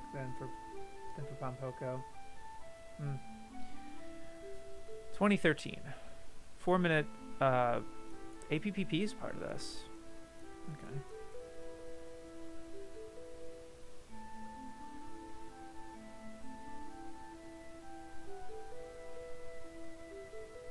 In the spirit of Mask of Glass, but with far cuter designs.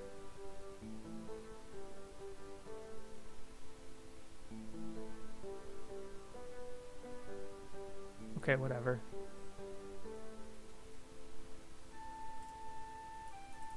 Rainbow Man, don't worry.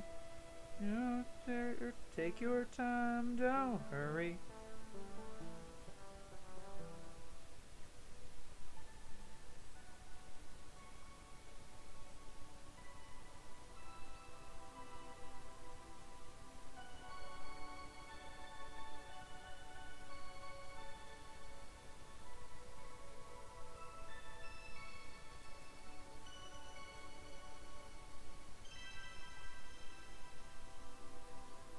Compared to Ultraman, which has both live action and anime incarnations.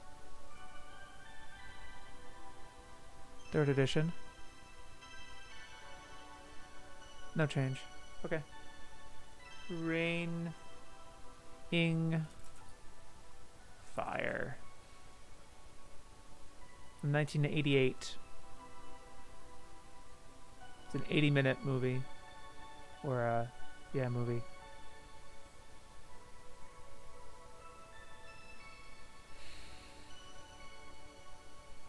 Jealous at the attention lavished on other towns in anime, such as Grave of the Fireflies and Barefoot Gen, Raining Fire fatuitously claims to be an anti-war film, though it conveniently neglects to mention that the sleepy harbor town of Fukuoka was actually a major military port. Conventional weaponry killed more Japanese during the war than the much-hyped A-bombs at Hiroshima and Nagasaki, in addition to Arihara's look-alike follow-up Kyoka's Diary. A similar study of the firebombing of civilian and industrial targets was directed by Tsuneharu Otani.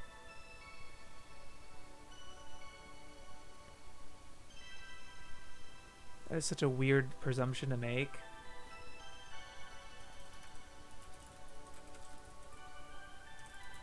Funded in part by the Kyushu Film Center.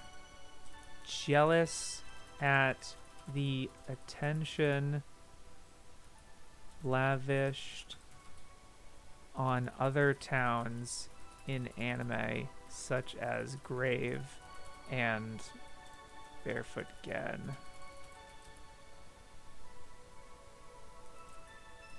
Wait a minute. I'm just gonna double check something. Grave of the Fireflies came out in spring 1998. Raining Fire from 1988. Where is it? I can't even find it. It's an 80-minute movie from Space, Nikatsu, and Mushi Pro. When did this air?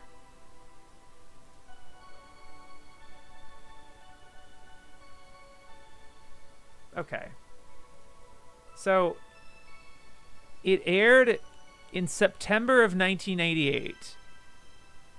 And Grave of the Fireflies came out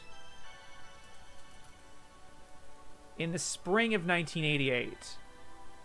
You really think that they were jealous of Grave of the Fireflies and thought, we got to make that too. And then they cranked this 80-minute movie out in like 5 months. I mean, maybe. But like, that's such a cynical way of looking at it. That like, they were jealous of fucking, like, what are you talking about?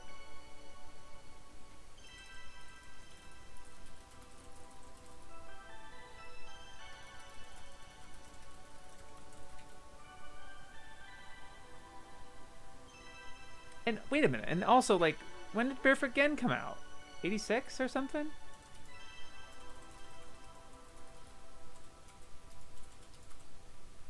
'83. Yeah, okay. 83 and 86.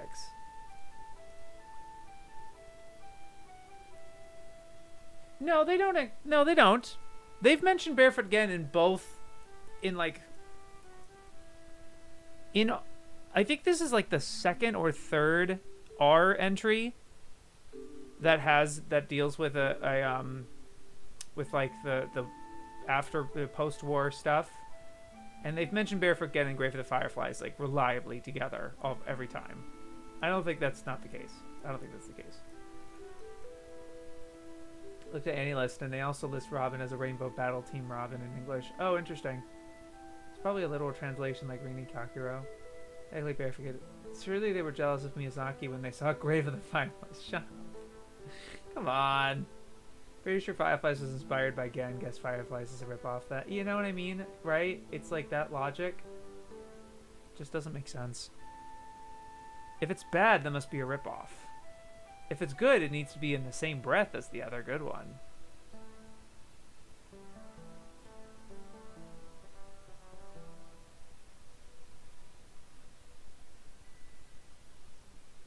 And it doesn't really, they don't really give a metric on quality of the film. They just kind of say that it's, it fortuitously claims to be an anti-war film, even though the town that it takes place in has a military port.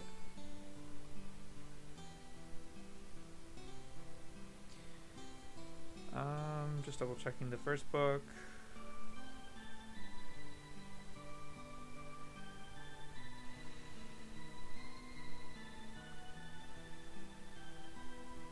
No change. Ramayana from 1998.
Checking the third edition now. They do compare Journey to the West again. They meet many friends and allies, including an old friend of Japanese animation, the monkey god Hanuman, who was the original template of the Monkey King Sun Wukong, hero of Journey to the West. Cool.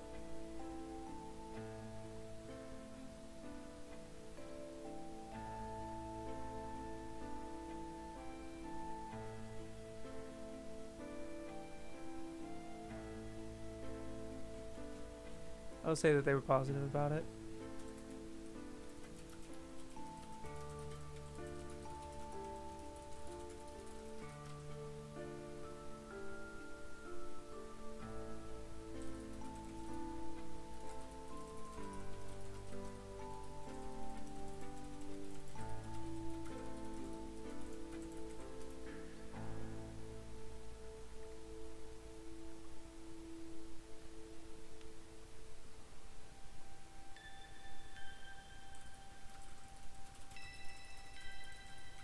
Years of heroic effort.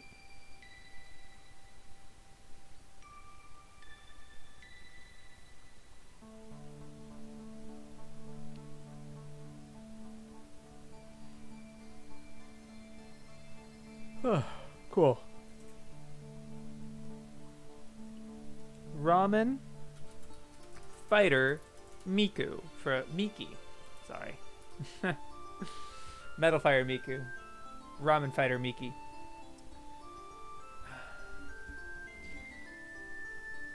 It's from 2006.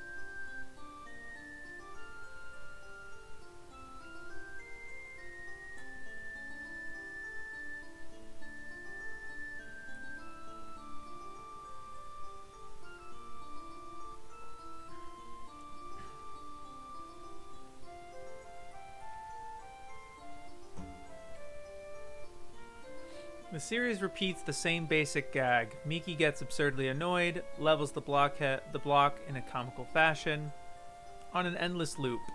Its dedication to mindless bone-crunching fun and stunningly choreographed fights concealing the fact that its episodes are quite neatly plotted.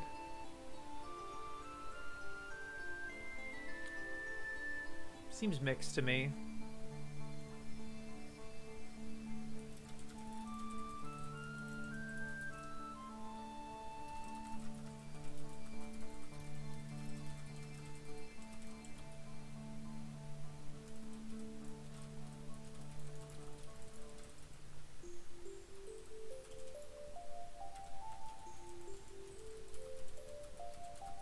Stunningly choreographed fights concealing its episodes are quite neatly plotted.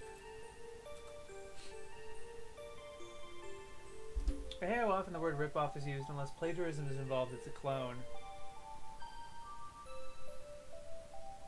Ripoff is, yeah, I agree. I don't like the word ripoff.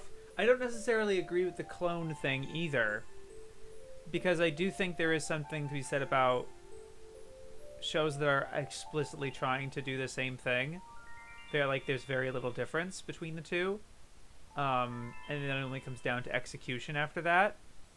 I would say that those shows still deserve the attention and respect, but if it's going for the exact same thing and is very clearly not trying to do different things, then there can be, I do think there is room there for comparison of like, see, these two protagonists have very similar personalities, but this show puts that character through these events, and this show spends its characters on these events. And you can kind of compare the two that way in the execution of it. No relation to Metal Fighter Meeker? I guess not. I once knew someone in college who told me this show helped him out of a bad depression. I didn't think the show was that good, but I've always been glad it helped him. Yeah. I don't find the word clone to be negative. I just mean something that was clearly inspired by something else, but it does its own thing. Yeah, that's fair.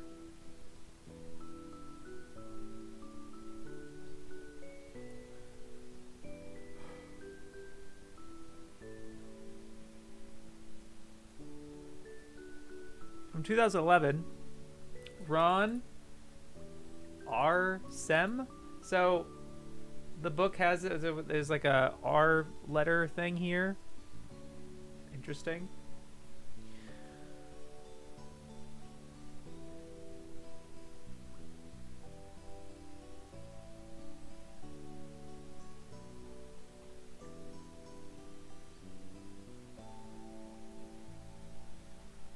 Oh, okay.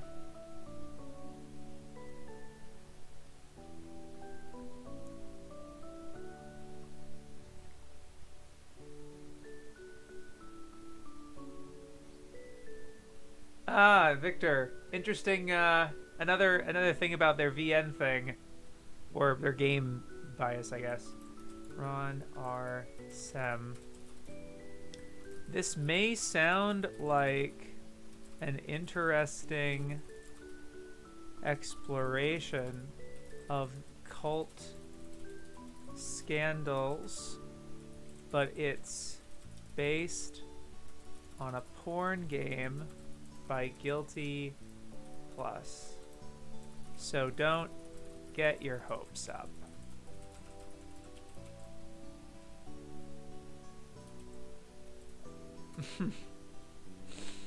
Cool.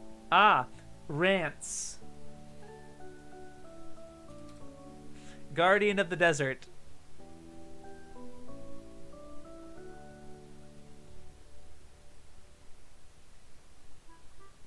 Smutty spin-off from a fantasy role-playing computer game featured big names from the mainstream, including Akahori and Nakazawa. That is all they say. It is that tiny. This is all they say about it. Ah!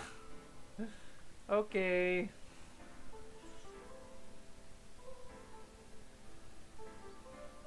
Wait a minute. Yeah, okay.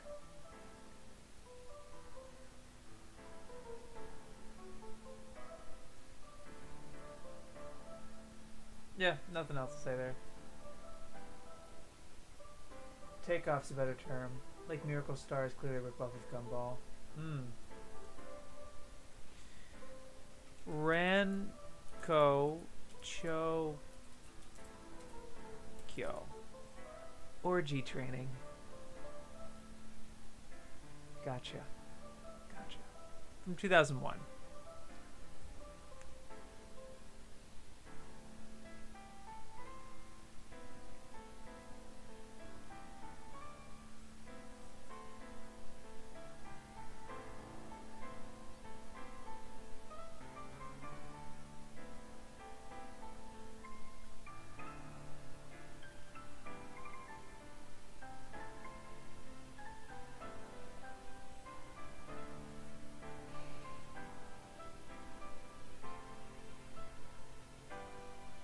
Curiously, it is also rather lacking in both the orgy and training departments, although it is extremely explicit in its depiction of R-word.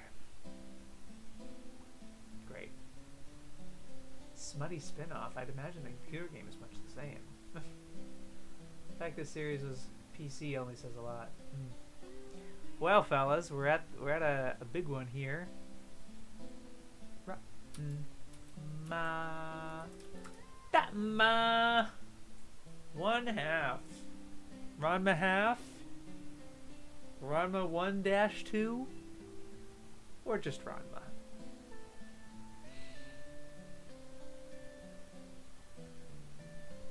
I don't know why I'm not reading it out loud. Sorry.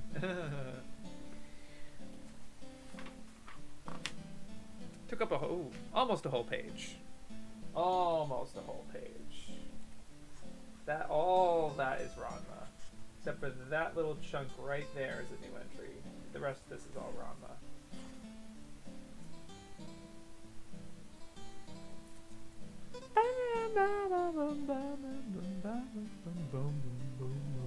2 hours in. Ranma, Lanma, Chinese for wild horse, Sao Tome, and his father, martial artist Genma, fall into magical pools while training in a region of China. Henceforth, Ranma will change into a girl whenever doused in cold water, and back to a boy when doused in hot. Genma fares even worse. He becomes a giant panda.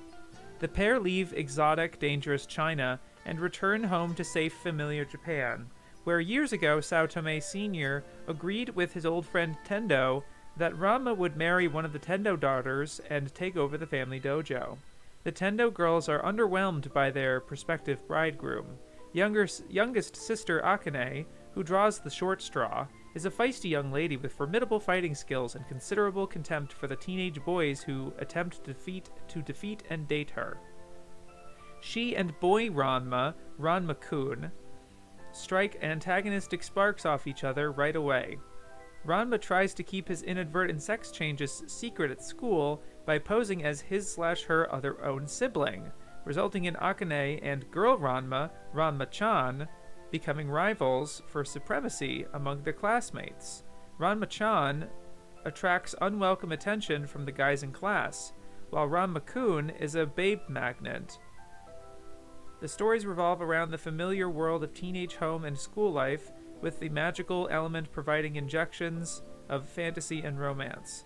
Just about every stranger who wanders into town has fallen into some kind of magical pool, and the resulting transformation turns school and dojo into a veritable zoo. Meanwhile, Ranma and Akane grow to love each other but can't admit it. Their various friends and rivals start to pair off, often unwittingly, and the quest to find a cure for the curse goes on. Based on a 1988 manga and Shonen Sunday from Urusayatsu creator Rumiko Takahashi, Ranma half duplicated her earlier success, but this time with a lead character that is both boy and girl, and a strangeness that comes not from extraterrestrial origins, but from magic. The story was soon picked up for TV, where it lasted for several years despite Shonen Sunday's sales sinking to their lowest ever ebb while the manga was running in it. Chunks of the TV series are available in the US under titles Ranma half, R Anything Goes Martial Arts, R Hard Battle, and R Out of Control.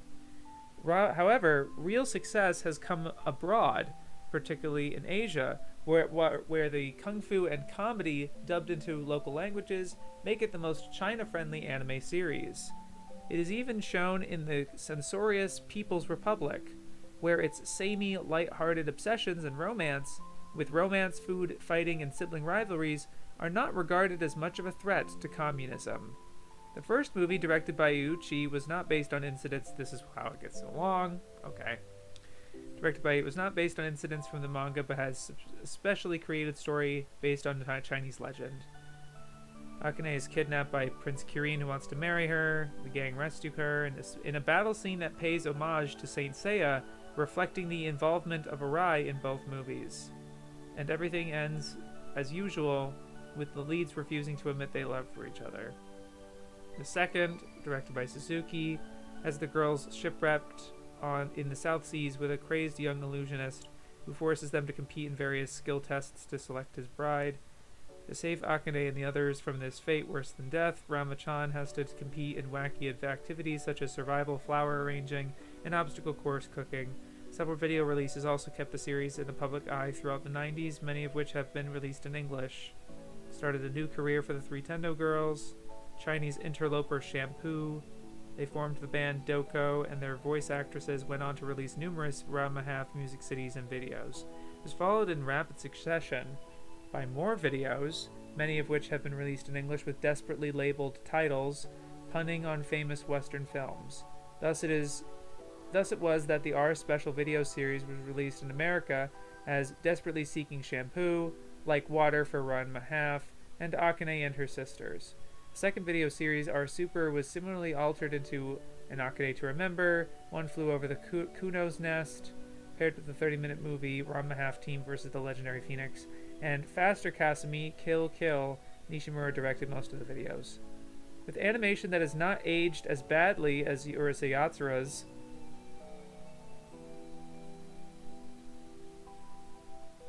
did you only see the first couple episodes of Urusei Yatsura? Is that it? But then also, fucking Ranma has this, like, pretty well-known situation. Let me keep reading. Maybe they bring it up.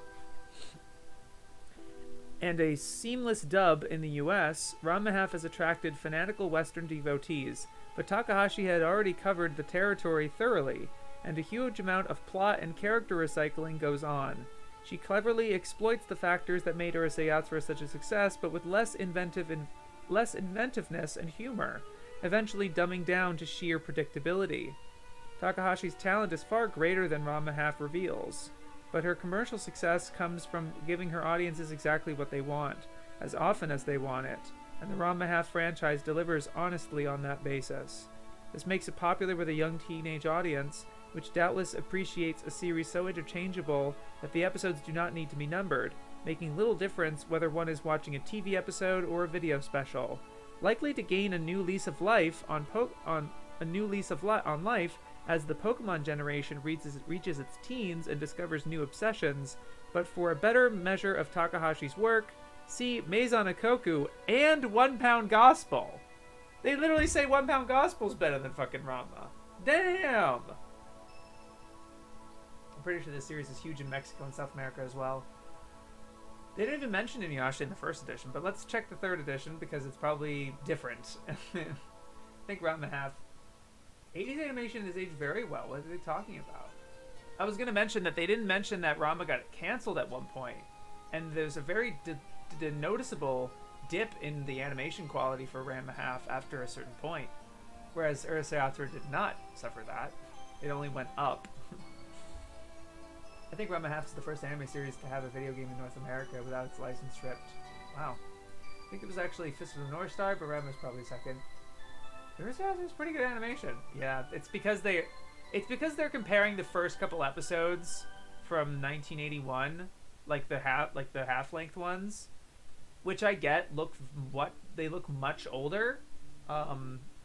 Is not as aged as badly. I get that, particularly with Urusei Yatsura's first 50 episodes, maybe even the first 20. Not even that many. Like by 50, it actually looks really good. But But then yeah, like Rama, they don't even mention that like it melts. The series fucking melts after a while. Half is good for the time, but I can't really recommend it these days. It kind of needs a remake. Oh yeah. You talk about the Master System again? I was stripped of its license. I liked watching it in high school, but I probably wouldn't watch it now unless I was with friends. I'm gonna watch it at some point. But it doesn't sound like it, it doesn't sound very satisfying as it goes along. There's a Rama game in Super Nintendo. No, I mean the second NES game. Okay. I'm sorry, I usually check out when you guys talk about games and stuff. I'm like, that's neat. That's neat, you know? I've been saying mixed about Rama, actually.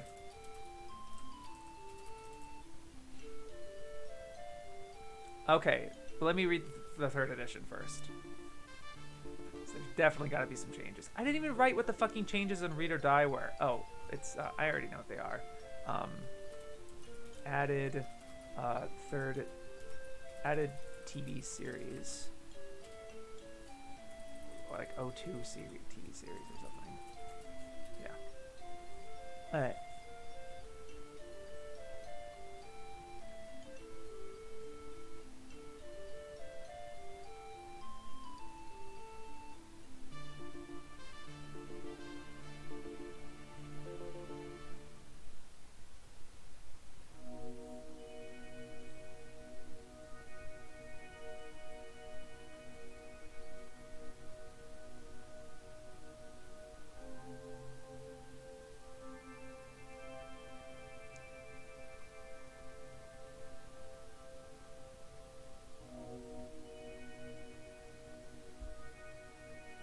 The TV series is available in the U.S. divided, so they do change that. No, they do. Yeah, they change it from chunks to it's just available here.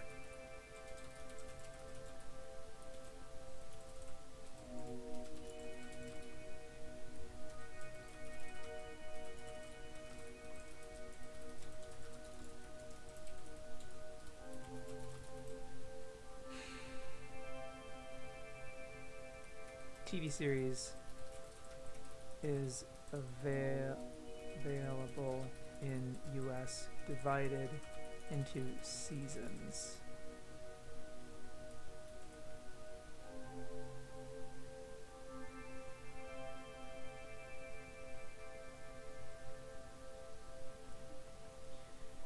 No change. No change so far besides that.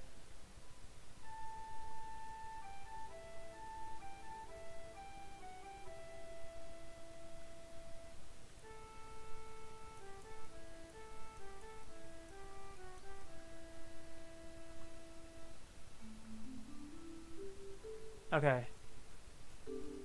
So here they are at mixed.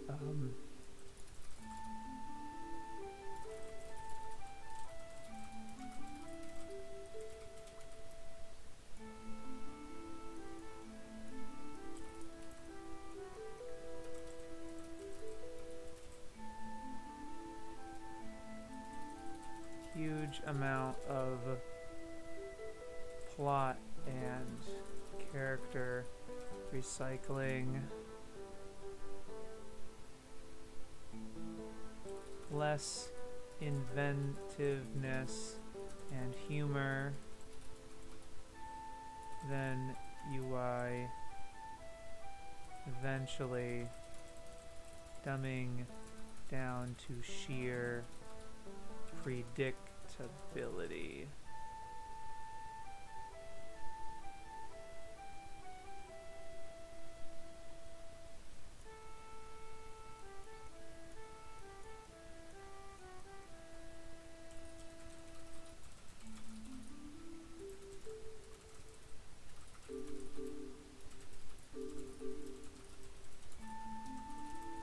This actually comes off way more dismissive to me. They pretty much was like, yeah, but her other work's way better. But this one's just popular. Like, sheesh. I don't think it's bad. It's just if I was gonna rewatch one of the Takahashi series, it'd be Inuyasha. I would rewatch Maison. I would rewatch Maison. I would rewatch episodes of Urusei Yatsura. I don't think I would rewatch the whole show, but I would rewatch episodes. I haven't seen Rama yet, and I haven't seen Inuyasha yet.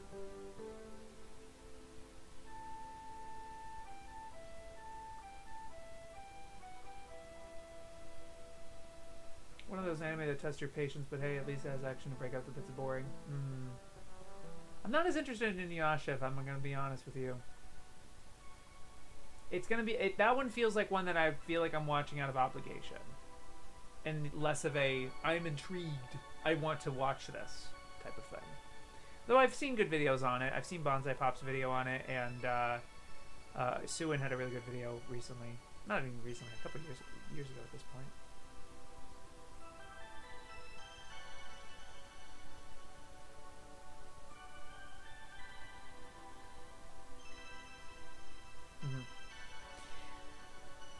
Yeah, they don't change it pretty much at all, actually, as many as I was expecting.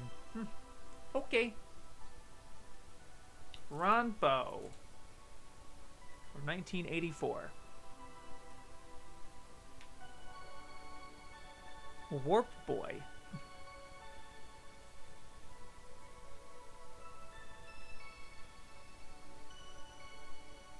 Ranpo was swiftly yanked off the air. It's only 20 episodes. Though the official excuse was that its slot was required for baseball games, the series never returned. Years after its original release, the only traces of it left behind were praise for Hiroshi Watanabe's Beatles pastiche opening credits and an unbroadcast 21st episode. Sheesh. That's really interesting.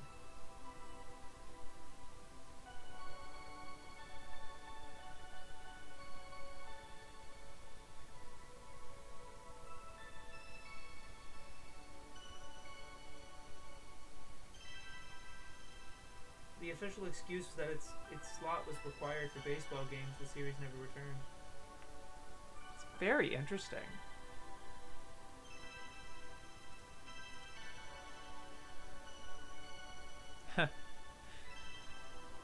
Looks very cartoony. Definitely doesn't look like something that'd be subbed. But heck, is it even available? Is it even like... does it even exist? You know what I mean?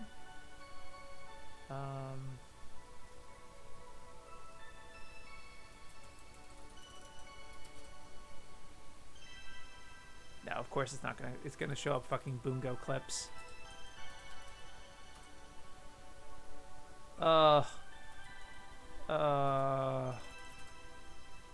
There we go. Ranpo, Season 1, Episode 1. It's like a TV rip.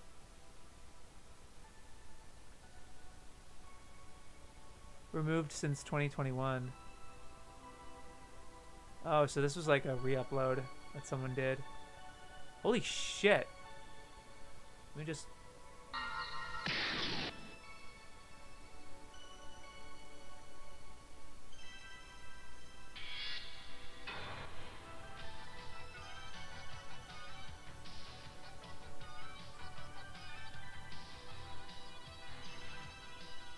Sheesh! Sheesh!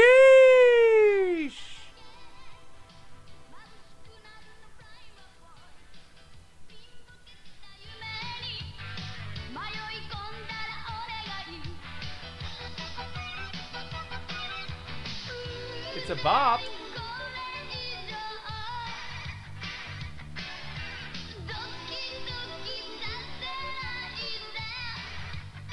Very stylish.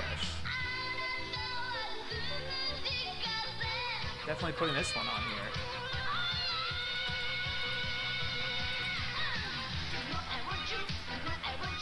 Ooh! Dude!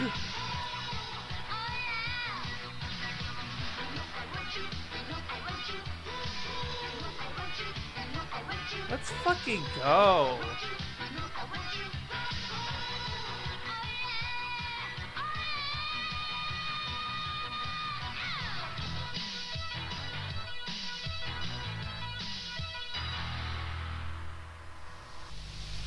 Bro, that whipped ass. That whipped ass. That was so cool.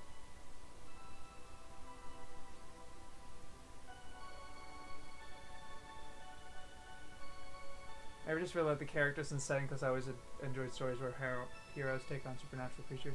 I'm watching out of Inuyasha regardless. I remember that anime was very fuzzy. Inuyasha's rad. Rapples and anime bites. Oh, hell yeah. There we go.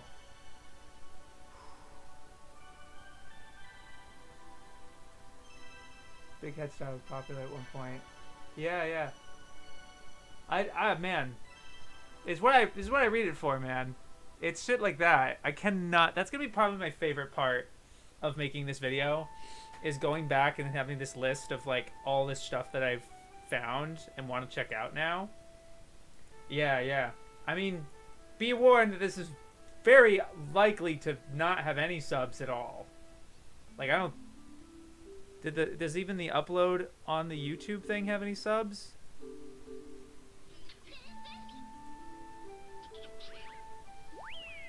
No. No, it doesn't. It's also... Fucking hell, that is really faded. That is not in good quality. Ripperoonie. Lost, Forgotten, Rampo anime cartoon, 80s. Wow. It's good OP, though. God. Anywho. Tell Mr. Wolf that Duncan lives at.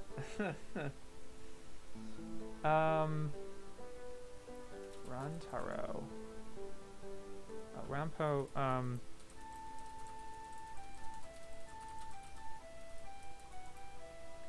yeah, just to make sure I remember that. Nintama Rantaro. It's an R, not N. Okay. I'm just gonna make sure. I'm gonna put that down as one of the other ones, like...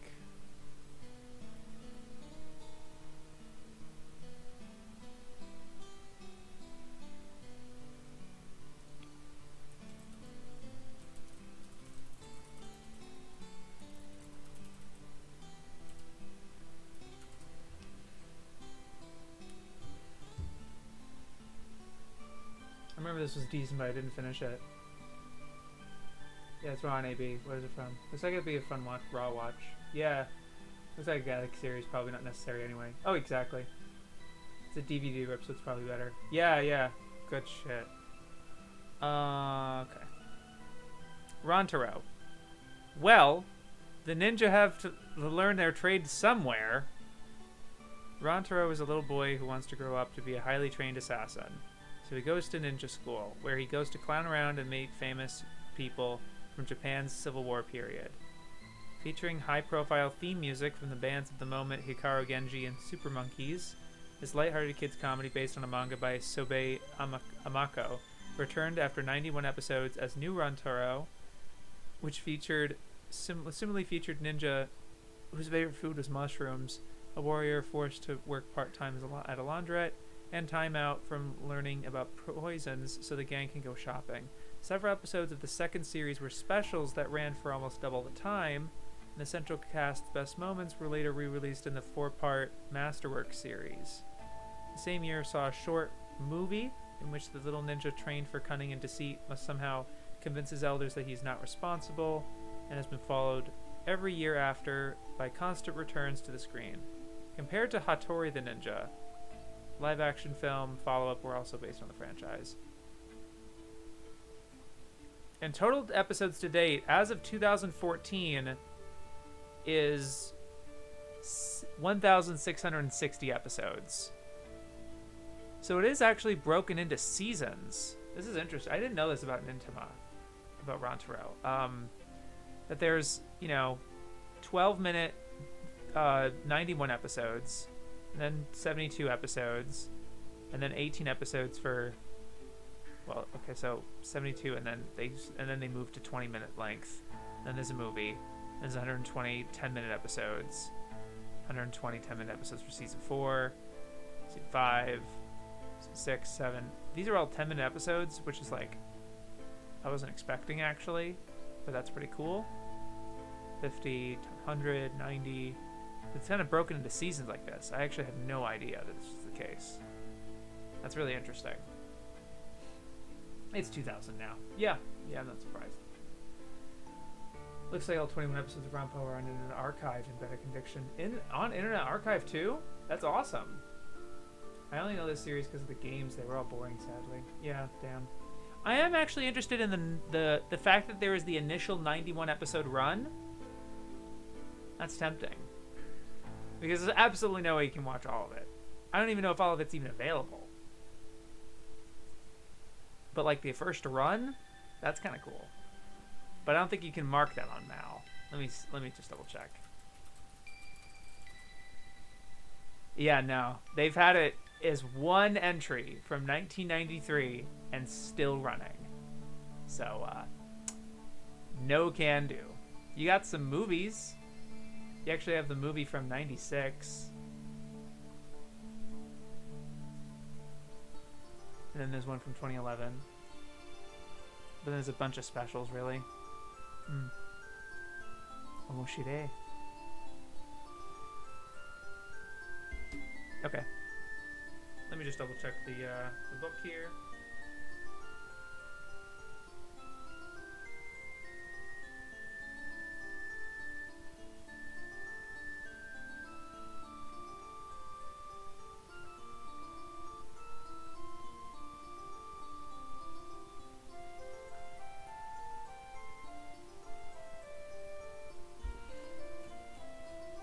They do add a bit about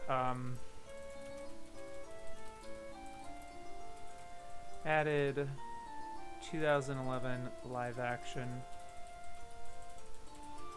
film. Yeah. Okay.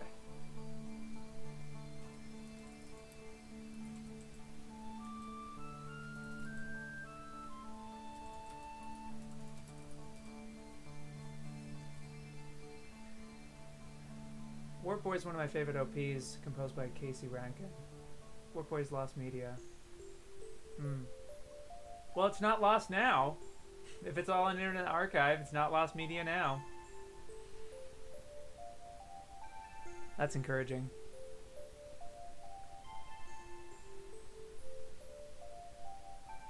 This is from 2008.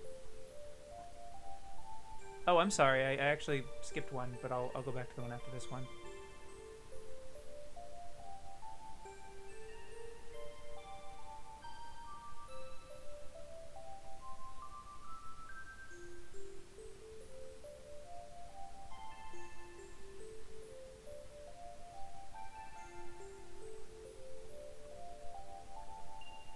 Okay.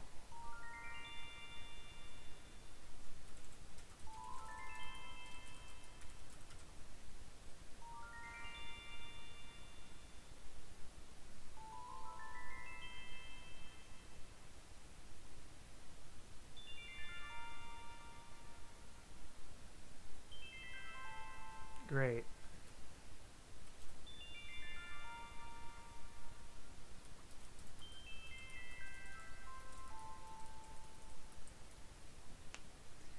From 2008.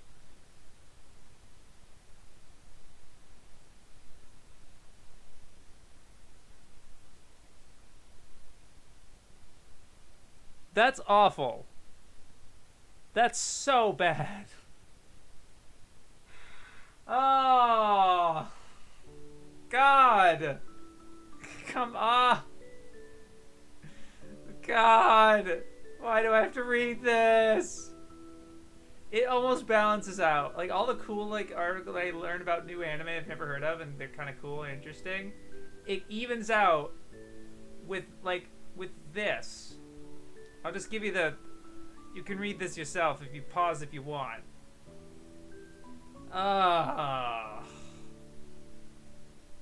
Come on.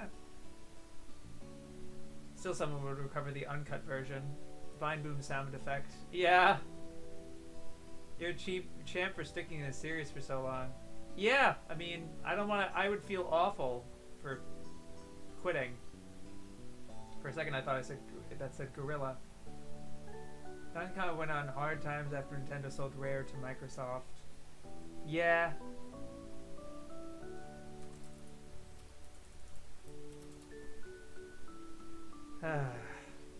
This one's actually in the first edition, right under Rontaro, right under Nintima Rontaro.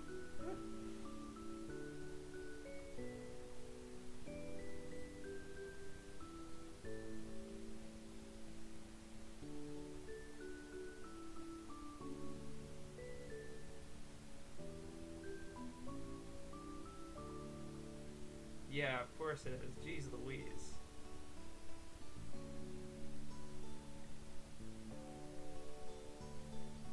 Ugh.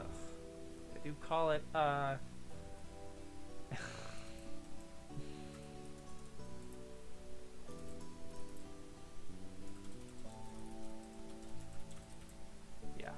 No shit. I would agree. We just...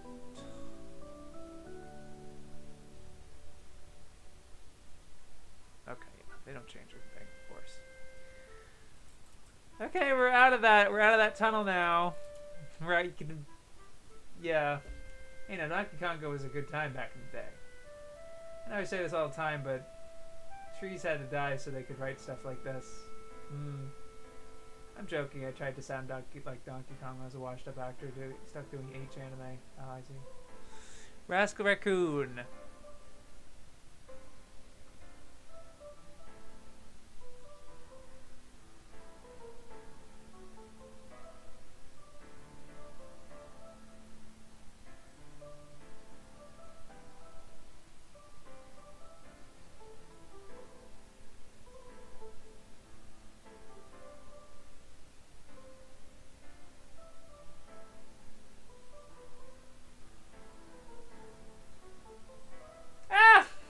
Yeah, who was it?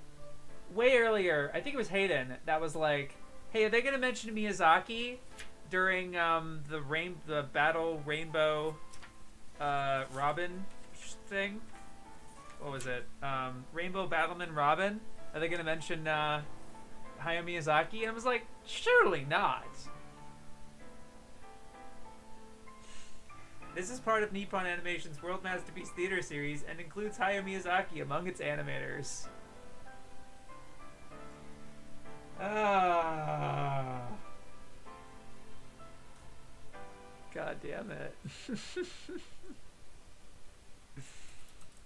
It's just so transparent. It's so transparent.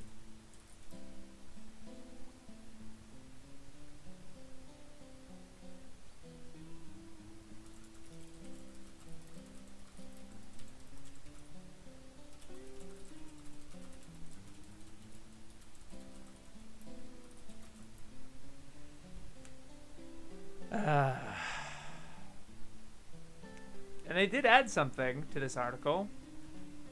Let's see what they added.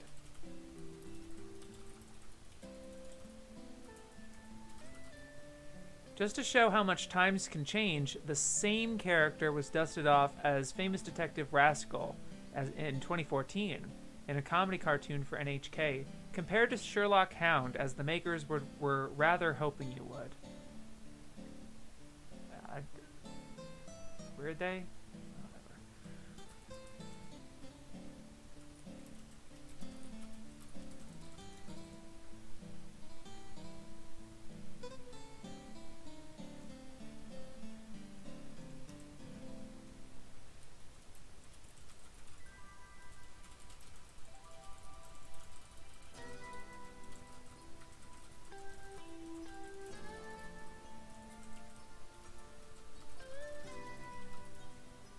I just want to look a little deeper into this show here.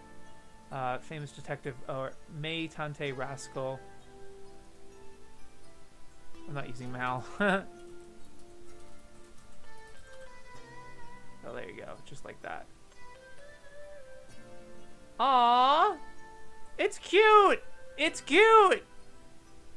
5 minutes for little kids. Oh, but I really hope the kids remember Sherlock Hound.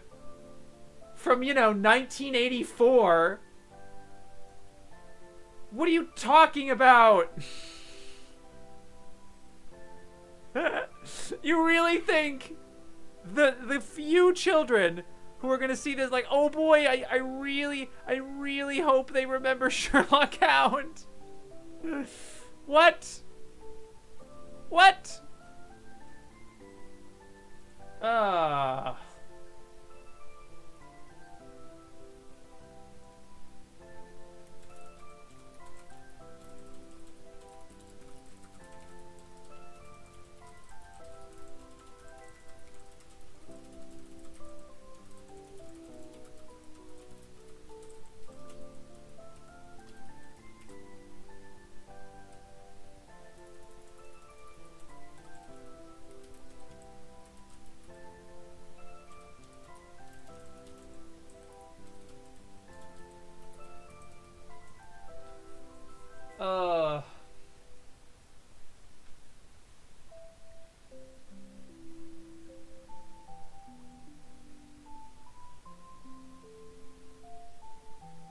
Did they mention what happened to the mangaka? That was quite sad.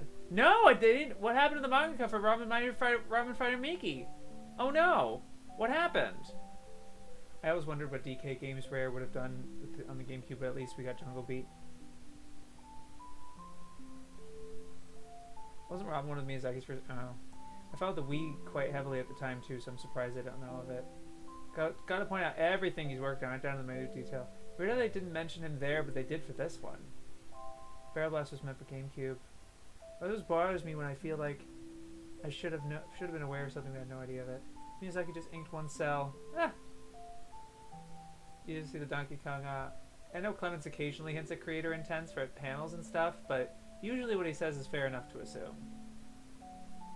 The mangaka for Ramen Fighter Miki hung himself. That sucks.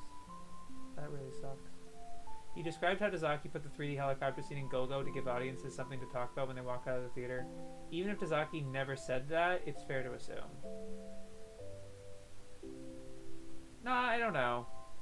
I find that a really dangerous, like, a method of thinking.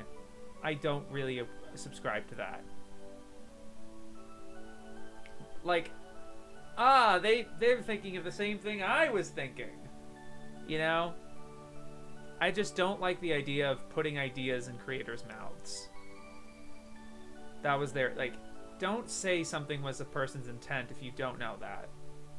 You know what I mean?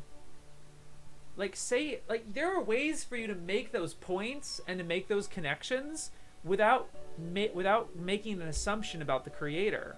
Like, there's things where they were talking about with Ponyo, about Miyazaki as a father and everything. You know, I have to go back and look at the precise wording that they do for that, but it's sort of like, you can make that observation, but you don't have to make it in such a way that it seems like there's no other reading of this. That is absolutely what they were going for, right? Unless you say, again, if you cite the author, or you cite the person being like, they said, this is taking off, like what Roger did earlier, where he was talking about the connections to Razafon and writing, and the director explicitly was like, yeah, this is a tribute to that show, or a connection in some way, then that's good, and that's what I would want to hear about. But, like, don't just make this cynical assumption or anything. It's just so stupid. Okay.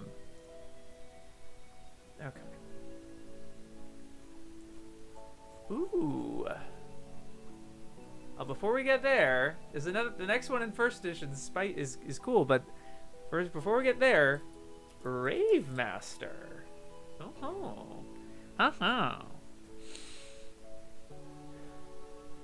I'll read this one out loud. I don't know how many of you are familiar with Rave Master. I'm not at all. I just know it's the same author as Fairy Tail, if I'm not mistaken. Teenager Haru Glory inherits the Rave Sword, a weapon wielded 50 years earlier by the legendary Rave Master Shiba. Shiba managed to forestall disaster by scattering the evil Shadow Stones throughout the world in a mighty explosion, but in the process had also lost the good Rave Stones. When Haru fishes a weird-looking dog, Plu, out of the sea, he also inherits Shiba's faithful canine companion. Heading to the city of Hip-Hop with Plu, Haru joins forces with the feisty Ellie and soon finds himself on a quest to collect the scattered stones, while evading the Shadow Guards and their General Shuda. Can the pair and their allies succeed in their quest? Well, this is a strictly by-the-numbers quest story, so of course they can. But take our word for it, rather than spending 24 hours of your life to find out. Fuck you! Fuck you! Boo! Despite quite attractive character design, the show is limited in both concept and animation. Pokemon, Card Captors, and One Piece were here long before. That doesn't matter for shit, my guy. That just doesn't matter. I've seen all three of those things, and I still haven't seen Rave Master, and I'm not going to assume that I have. Using pseudo-cool references to music and pop culture instead of a decent script is so last century. They literally put fucking so last century in italics. So last century. Nothing dates a weak show faster. You want to tell JoJo that? You want to tell, Bastard that?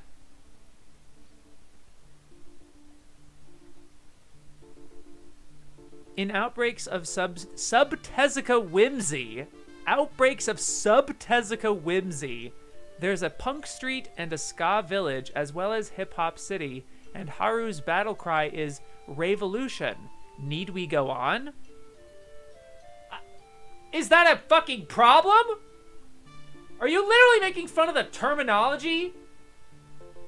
What's your problem with this fucking show? Viewers chained to a chair and forced to watch it, however, may pass the time by drawing Cold War analogies. What are they talking about? Viewers chained to a chair and forced to watch it, however, may pass the time by drawing Cold War analogies. 50 years elapsing since the world was transformed by a large explosion, itself caused by the splitting image of a magic stone. What the fuck? And then all they say at the end is, based on the manga by Hiro Mashima. They don't even make connections to Fairy Tail. They didn't even say it's the same guy. That was one of their worst articles I've ever read.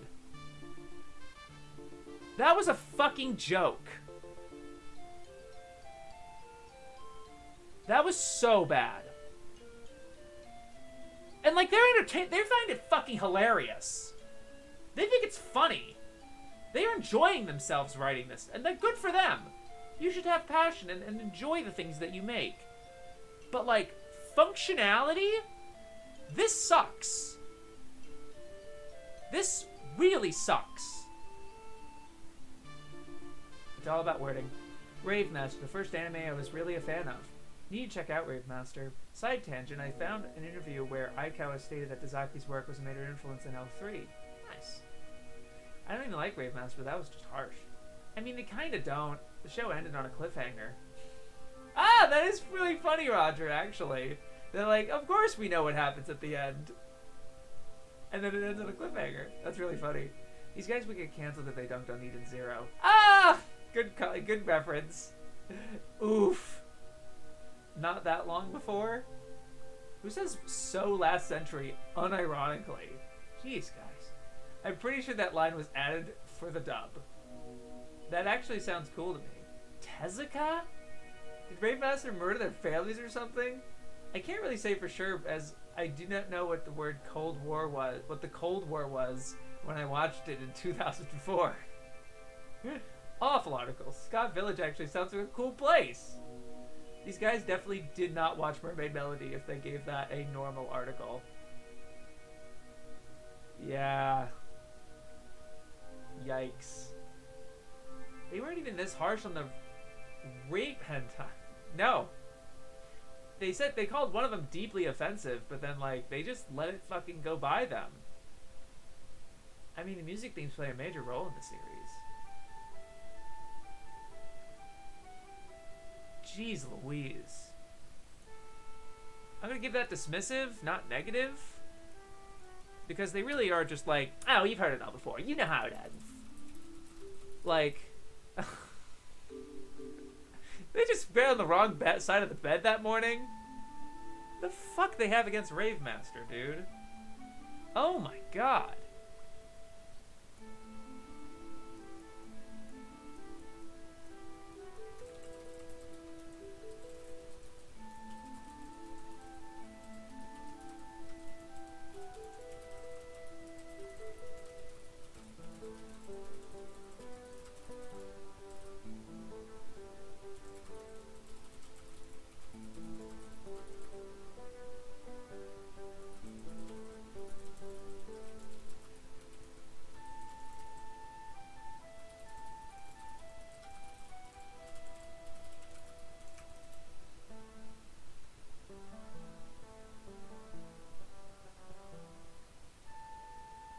Oh, I'm actually gonna write all of their fucking problems. Limited in both concept and animation. Pokemon, card captors, and One Piece were here long before. Did they think One Piece is about fucking collecting shit like Pokemon and card captors? And like, you have to like collect the fucking rave stones or whatever. On a quest to collect the scattered stones. Do they think One Piece is that?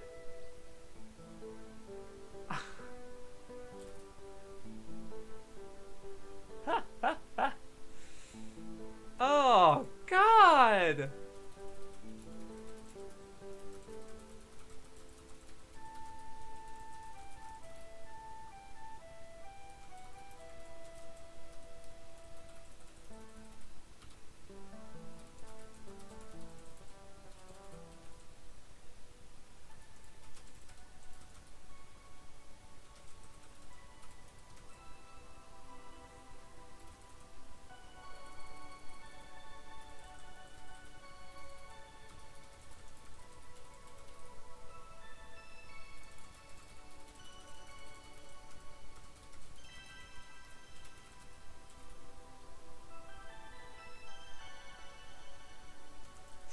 Sub-Tezuka Whimsy.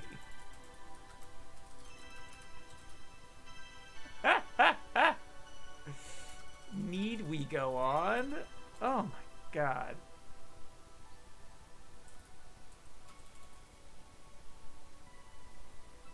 Why did they go that hard on Rave Master, bro? I thought Rave Master was mediocre. There are far worse anime out there. I mean, I hadn't seen One Piece until after, but it did capture my attention differently from Pokemon and Cardcaptor Sakura. I guess I was a big fan of the Rave Along, which was like a Pokemon karaoke parts. Aw. Midmaster. I can't say the collecting was even an appeal for me with Rave. I like the wacky characters and the big butt bandits. Yeah. Luffy's gotta collect the One Piece guys. Oh my god. Why did it go so hard? Oh.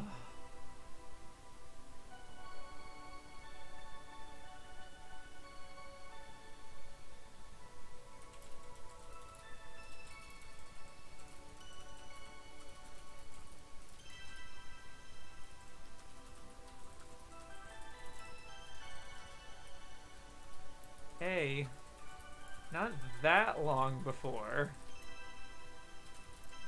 Like a few years? Like less than 5 years? B, do they think One Piece is about collecting stuff?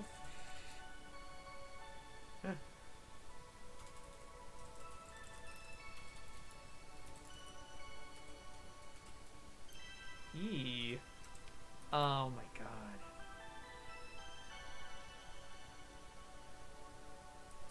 Viewers chained to a chair and forced to watch it, however,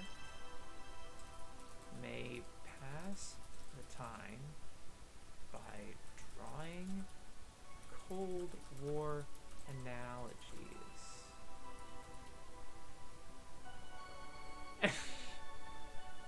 That deserves 2 lines of question marks. What are they doing? What are they doing? One of the worst articles I've seen yet. This is like they're in their bottom 10. God, if I could make a bottom 10.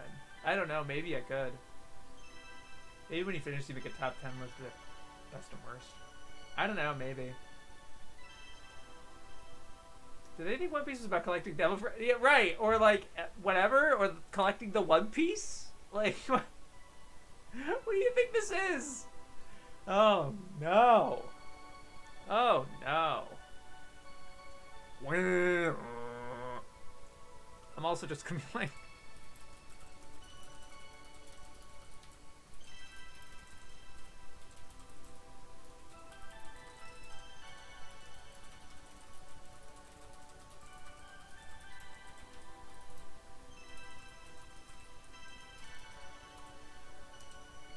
oh boy. We're here with Ray, the animation from 2006.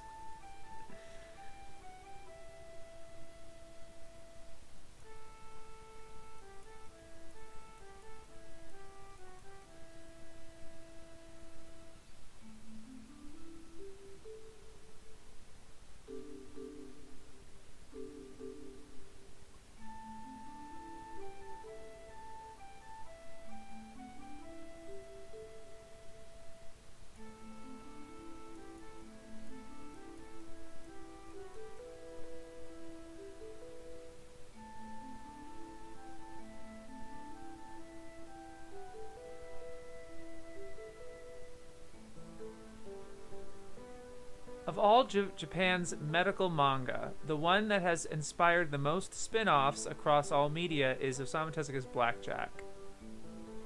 Yeah.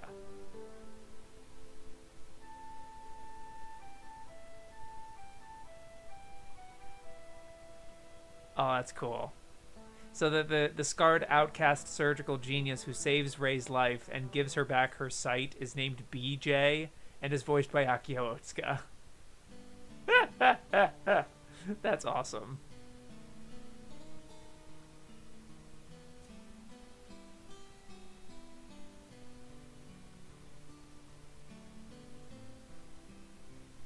Alright, wait, what? The story also flirts with other elements that interested Tezuka. Telepathy, the paranormal, the link between humanity and ecology. There are other interesting parallels with Evangelion, but any perceived similarities with the novel that inspired Mark Romanek's 2010 film Never Let Me Go must account for the fact that Kazuo Ishiguro's book was not published until 2005, while Akihito Yoshitomi's manga Ray commenced publication in 2003. But did you guys catch that? That kind of raises an eyebrow. There are other interesting parallels with Evangelion. Like what? Like what? You literally cannot just say, like, oh, there's parallels to Evangelion, and not say what those parallels are. What's the point other than that, otherwise? What on earth? What on earth? Like, I'm just going to read the synopsis to you, and then I'm like, where did they get Evangelion? Anywhere, or the parallels to Evangelion. What? Ray is a gifted surgeon who works outside the normal structures, saving lives for free, taking on cases that would be near impossible for doctors more than twice her age. Ray has a special advantage. Her X-ray eyes enable her to actually see inside patients' bodies, reducing the risks of surgery enormously. Her devoted team of nurses and aides is headed by the man who gave her her eyes and saved her life when she was just a child. Ray was raised in a white room with a carefully selected group of children, raised like cattle to provide organs for wealthy buyers. As she works, she's constantly on the lookout for traces of her old friends, and the sinister man at the head of the organization that kept them as animals to be cut up for profit. One day she'll find the people who stole her own eyes, and then she will have justice. And then they go on to say, okay, telepathy, the paranormal, the link between humanity and ecology. There are other interesting parallels with Evangelion. What? What? Oh yeah, this reminds me of that annoying guy who commented on your Berserk video. It was all like, Berserk anime wasn't good because it was made by the same people who made Ray the animation. I don't remember that, Raj. Also, Miyazaki isn't an important director in anime history. He's some nobody who directed 4 hentai movies. Oh yeah, that guy. Yeah, that guy. Yeah, I did too. I wasted a lot of time on that. That was a bad idea. Thankfully, we're older now, right, Roger? We don't argue with lunatics. I'm pretty sure that guy doesn't have enough brain cells to argue that point. Everything is Ava, it's all connected. I actually didn't know Miyazaki directed Hintaro movies. Maybe I'll check them out. Yeah, okay. I've only seen the first 2, but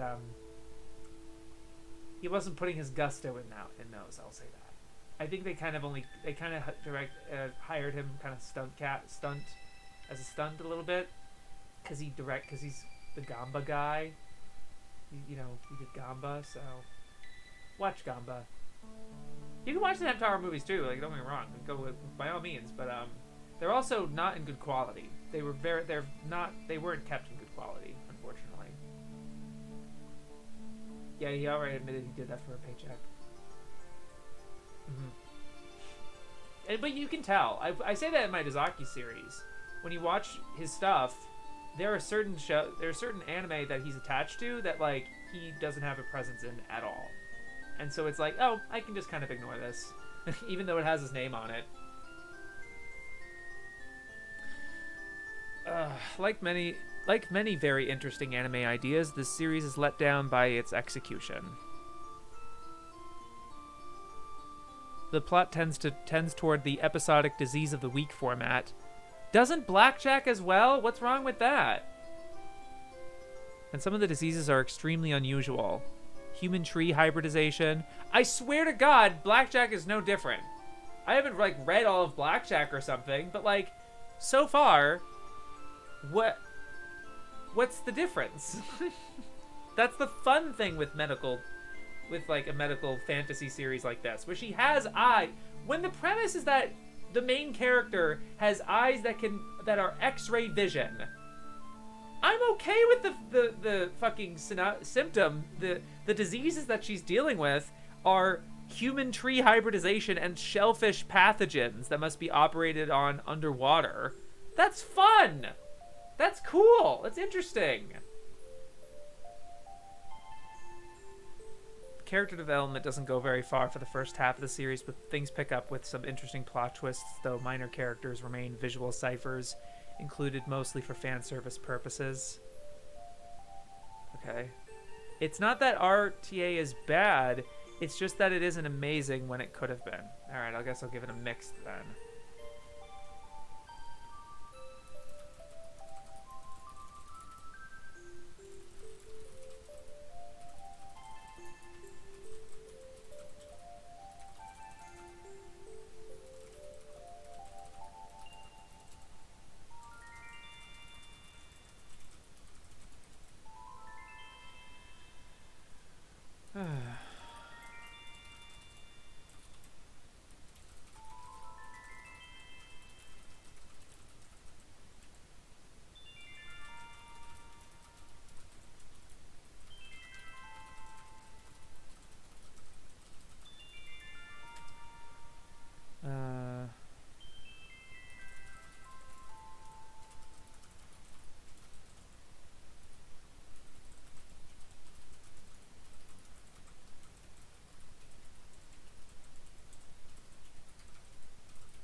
Apparently it's not an official spin-off, but it's a spiritual successor, it seems. Kazaki's Air movie and Snow Queen are much better representations. Yeah. Isn't Ray a Black Shot? Yeah. I haven't seen the Air movie still, only the Planet one, but I think it's been underappreciated. I underappreciate him. I haven't seen him yet, but then when Hazel tweeted those clips from Air movie, I was like, oh, it was so cool. I like the second half of the Clannad movie. The first half is just rushed retelling of the show. Whatever. Okay. Rhaegar. From 2002. I will also say I'm actually interested in Rey the animation now.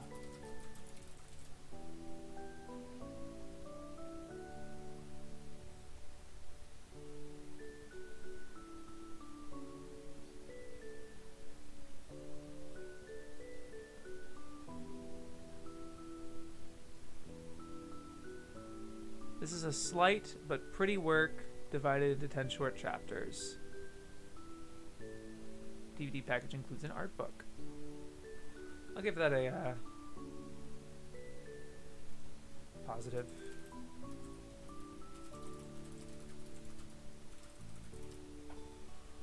All right, we're finally here. This is the next entry in the first edition that's in there. Rareth. Hey guys, it's Rareth.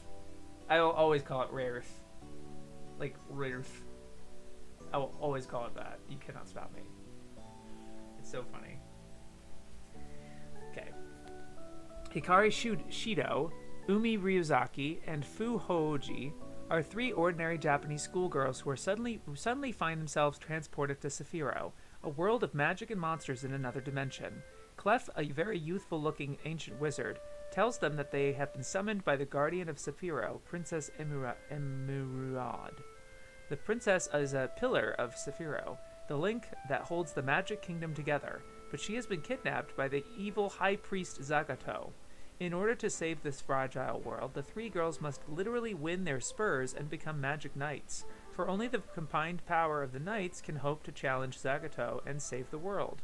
Clef helps them from time to time, and they have another friend, the rabbit-like Mokona, whose cuddly exterior hides many secrets. Nothing else is quite as it seems either. The sorcerer is in love with the princess, and each of the girls has her own secret strengths and weaknesses. If they are ever to see Tokyo again, they must work together to save Saphiro. In the second season, the three girls are once again summoned to Saphiro, once again on the brink of oblivion. With Emerald absent, the three kingdoms of Autozam, Farim, and Sizeta, these names, begin an invasion of Saphiro to overthrow the pillar system. They must also contend with a girl called Nova, who seems to be Hikaru's nemesis and attacks everything she loves. The three-part 1997 video series keeps the same basic premise but changes the story. To reflect the change, the title became simply Rareth. Saphiro is slowly materializing in Tokyo, and the meeting of two dimensions is causing huge earthquakes on Earth. To avert the impending disaster, Guru Clef and Lantis must find the magic knights whose powers can put things right. High school girl Hikaru is waiting for her friends Umi and Fu under a cherry tree with supposed magic connections when there's another strong quake and a strangely cute rabbit-like creature, Mokona, falls out. As Hikaru chases the white rabbit and her friends follow, they are all whisked to the Tokyo Tower, where they learn that they must summon the machine gods, powerful sentient fighting machines, and use their powers to defeat the sorcerer Eagle Vision and his machine, if both worlds are to be saved. Based on the manga in Nakayoshi that combined elements of girls' manga with boys' action-adventure, this magical romance was a huge hit for its creators, manga collective Clamp, whose work had not always been served well on video, see RG Veda, and had considerable success in the US. The three heroines, linked specifically with the elements of fire, water, and air, are more magical in origin than anything on Saphiro, where many people and places are named for popular Japanese cars. There are references not only to anime tropes such as destined heroes who alone can control powerful armor, and popular locations like the Tokyo Tower that features in numerous shows, but also in Western classics, as in Alice in Wonderland, and Clamp's earlier Miyuki-chan in Wonderland, the girls who are guided by a white rabbit. Okay. Not a bad article. I gotta see more episodes of this beyond the first. I watched the first 12 or so episodes in high school, never finished. I haven't watched the OVAs either. Sega Saturn RPG is also one of the best in the system. I still don't know what their problem with Ascot. What their problem was with Ascot. Ascot? I don't know what you mean. I thought it was Magic Knight Rares. I really got the impression the staff didn't like him. Oh, Ascot as in like from Planet or Air or something? This is a later OVA version. It's separate. Ah, gotcha. Okay, let me read the 3rd edition.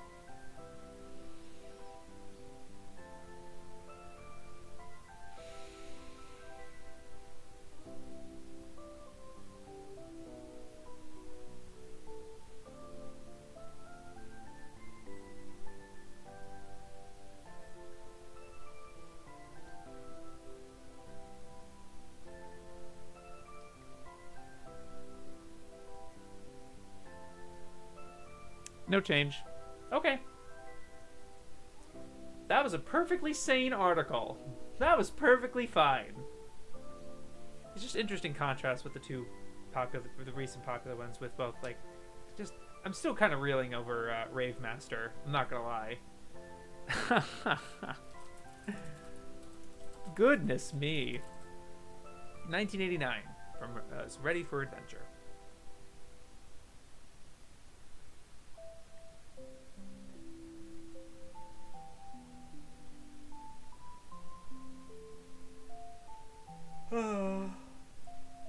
It's porn.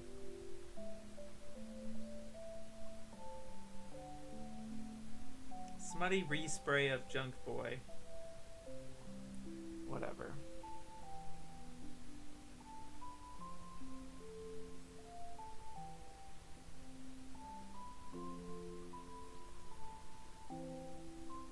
Yeah. Real Bout High School from 2001. So it is in the 1st edition.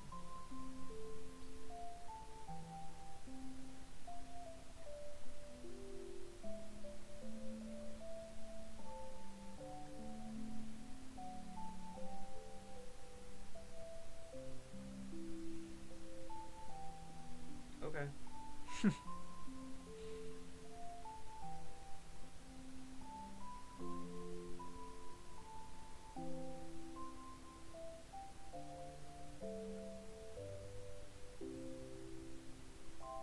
Samurai Girl is another word for it, I guess. Interesting how they put Rayearth, the OVA, and TV series as separate articles. Well, separate paragraphs. They described both of them, but they didn't put them as separate articles, though. You have the Rayearth article. They have Rayearth there, and then it goes down to like through here. But they don't break it up into like Rayearth OVA and Rayearth TV. It's all one thing in this case. Are you saying, like, interesting how they don't put it as separate articles? Gotta go to MGDG night soon. Yeah. Enjoy. Real Drive from 2008. I could have sworn you already did Rayearth. Let's see other mentions of Rayearth. I'm just going to control F. Rayearth. 11. It shows up 11 times. There's Rayearth. Created by Clamp shortly after the success of Rayearth. In so many anime, including Cowboy Bebop and Rayearth. You may remember it because of the Boku no Pico comparison. Including Lupin the Third, One Piece, and Magic Knight Rayearth. Rayearth. Magic EC Rayearth. Simply Rayearth. Rayearth's Ishida. Nope. They have one Rayearth article. They talked about Rave Master like they were reviewing the Violence Jack OVAs. Not that bad. I mean, yeah. I just tuned back in after watching something. Oh, okay. You should check out you should rewind the stream to the Rave Master article, because I've never seen them go that hard. And it's like one of their worst articles. It's like, what the fuck are they talking about? It's so bizarre. Ah, the Shiro Masamune show. Yeah, the Boku no Pico one is probably what I was thinking of. Yeah, maybe. Okay, Real Drive. from 2008.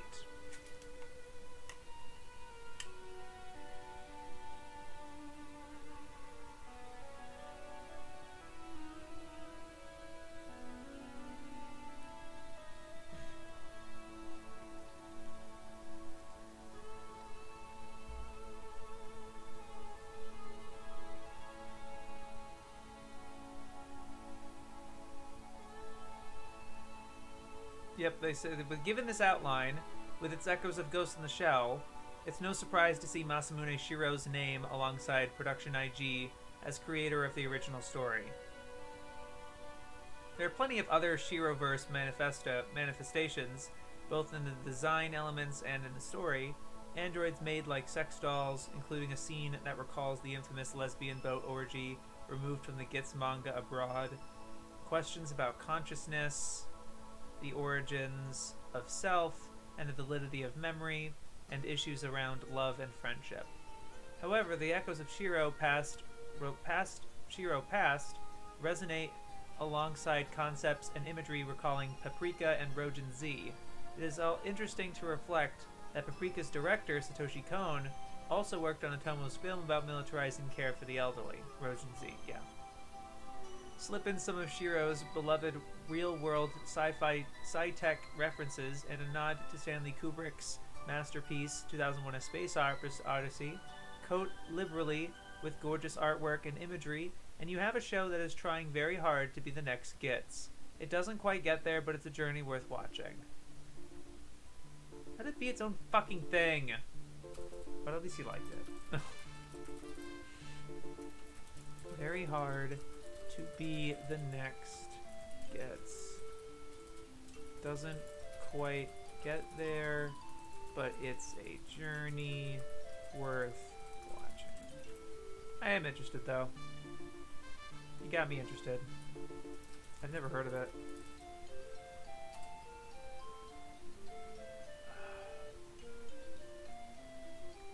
Real school ghost stories. Ooh. From 1996.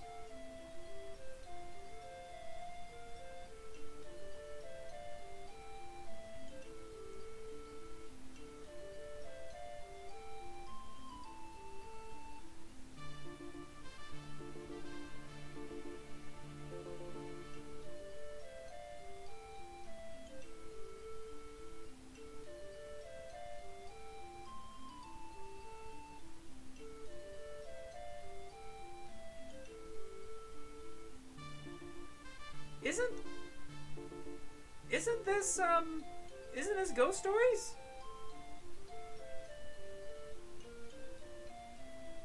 The idea remained popular into the 21st century, where it was repackaged as simply School Ghost Story in 2000, a TV series with a larger framing device.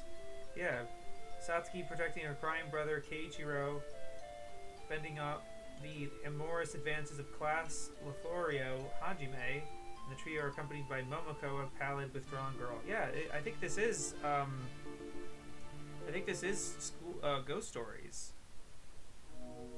because they listed it as the 96 30-minute OVA, I guess. Okay.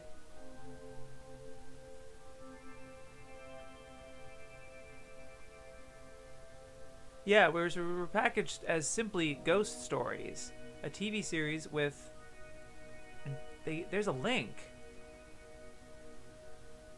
There is a separate entry as Ghost Stories. Wait a minute. That's not the case over here. Wait a minute. Did they have Ghost Stories in the first edition? Or was that a new entry? I have it listed. Maybe. Let me see. Hold on.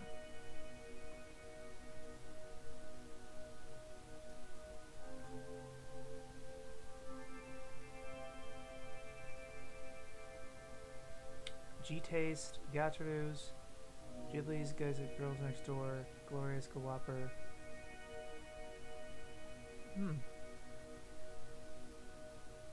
Yeah, that's a new this should have been in the first edition, actually. It's a new one. I have to make sure I write that down there.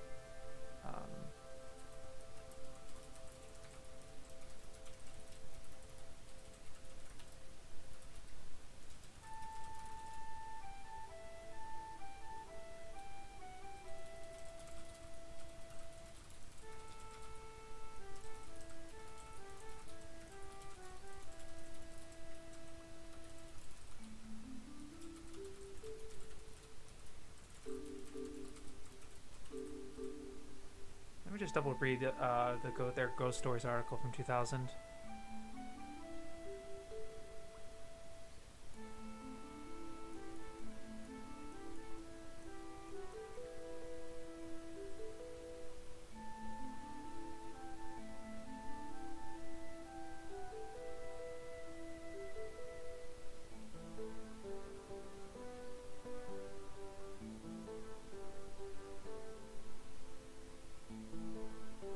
Highly derivative show that only seems to have reached the schedules because the producers were not expecting any viewers old enough to remember any of its predecessors, particularly real-life ghost stories, with which shares the writer and director. Perhaps realizing that they didn't have a whole lot to work with and nobody would really care that much, ADV Films allowed the voice actors considerably free rein than the usual for the US release. The English language dub often seems less translated than improvised, quite possibly to the show's betterment, although such a last attempt to make it interesting might also be a potentially troubling throwback to the non-translation of Robotech and Samurai Pizza Cats. Oh my gosh, they kind of perpetuated that Ghost Stories myth? Oh my fucking god. Let me see if I wrote that down. I did put it as a note under mixed opinions that it was highly derivative, dubless, translated, and improvised, possibly to the show's betterment.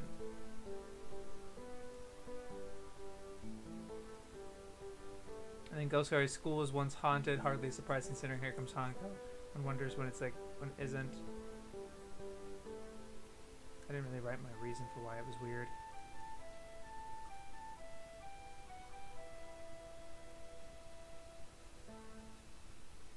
I should just say like,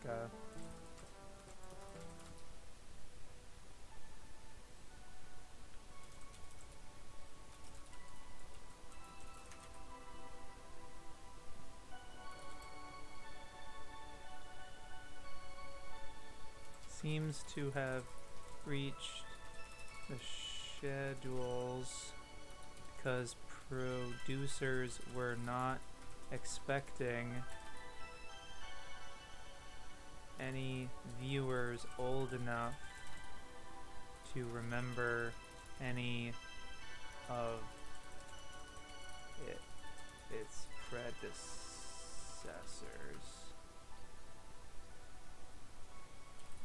Perhaps realizing they didn't have a whole lot to work with and nobody would really care that much. ADV, they actually perpetuated that fucking thing about the dub.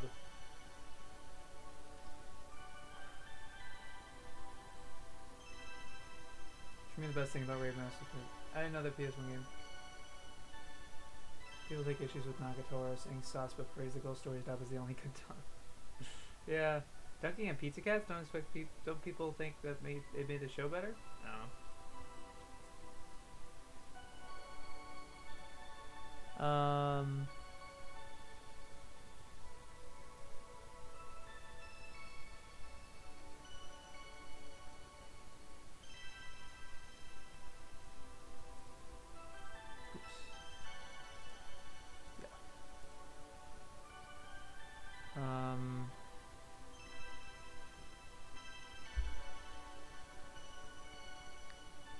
Okay, not really much of a change other than that. Alright, real ghost. Really happened. Spirit medium teacher. 22 episodes. Hontoni Niata Reibai Sensei. That's a cute title, I'm not gonna lie. It's a cute title.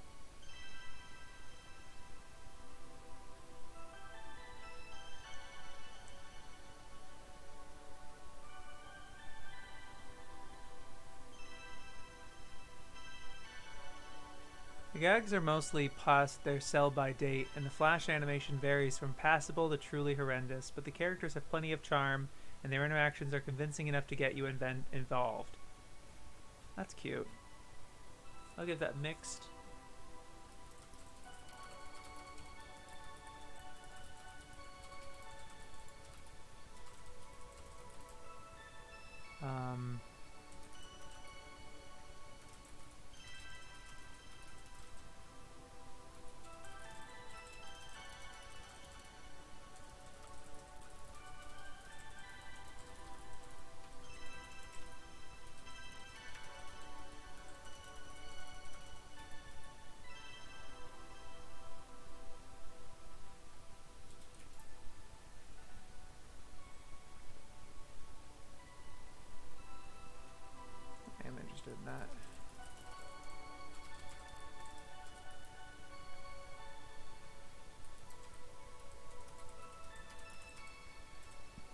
from 2011.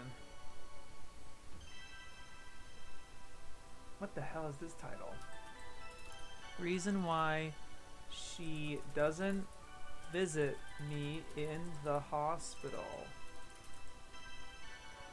From 2010. It's porn.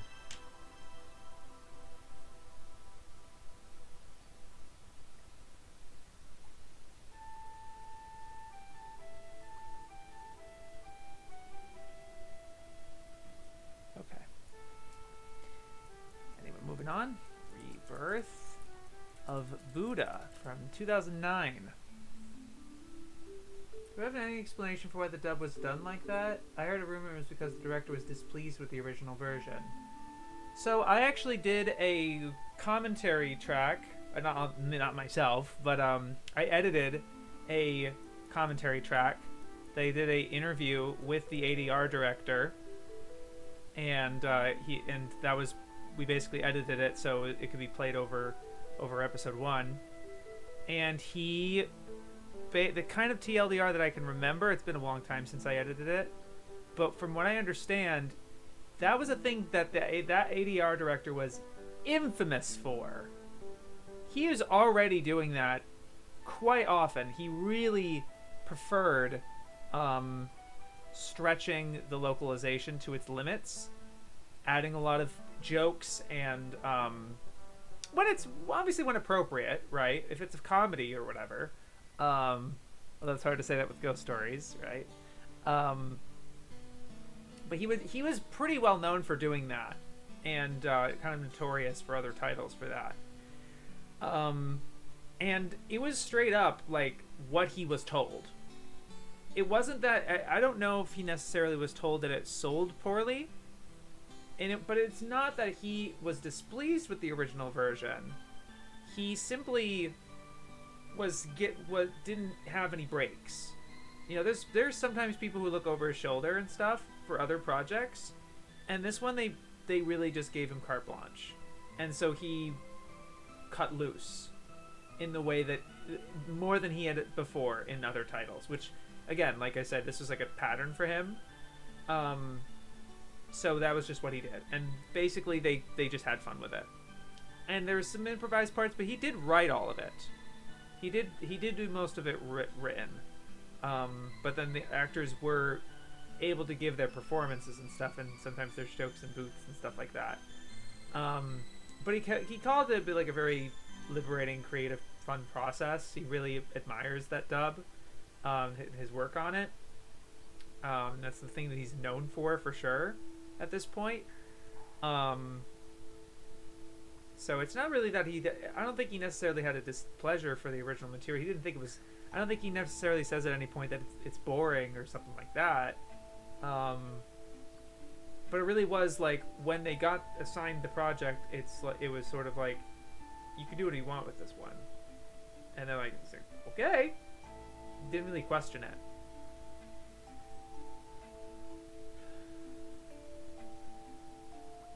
There's a Final Fantasy VI pistol. That's right. There he is, isn't there? I mean, Ghost Stories' original director. Oh, I have no idea. I'm not familiar with that. Okay, Rebirth of Buddha from 2009. We're very close to finishing.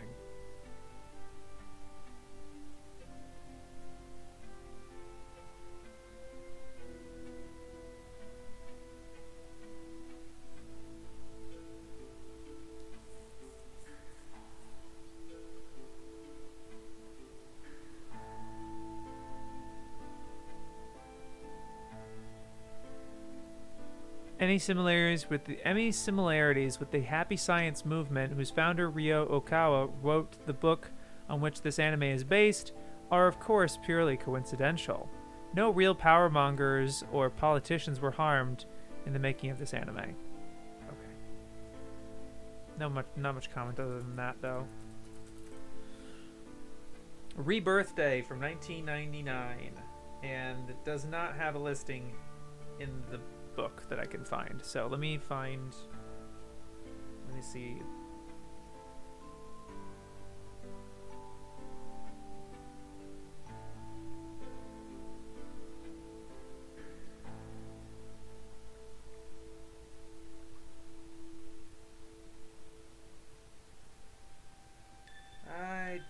really see it. No, I don't think it's there. Okay. I'm gonna say it's a new entry.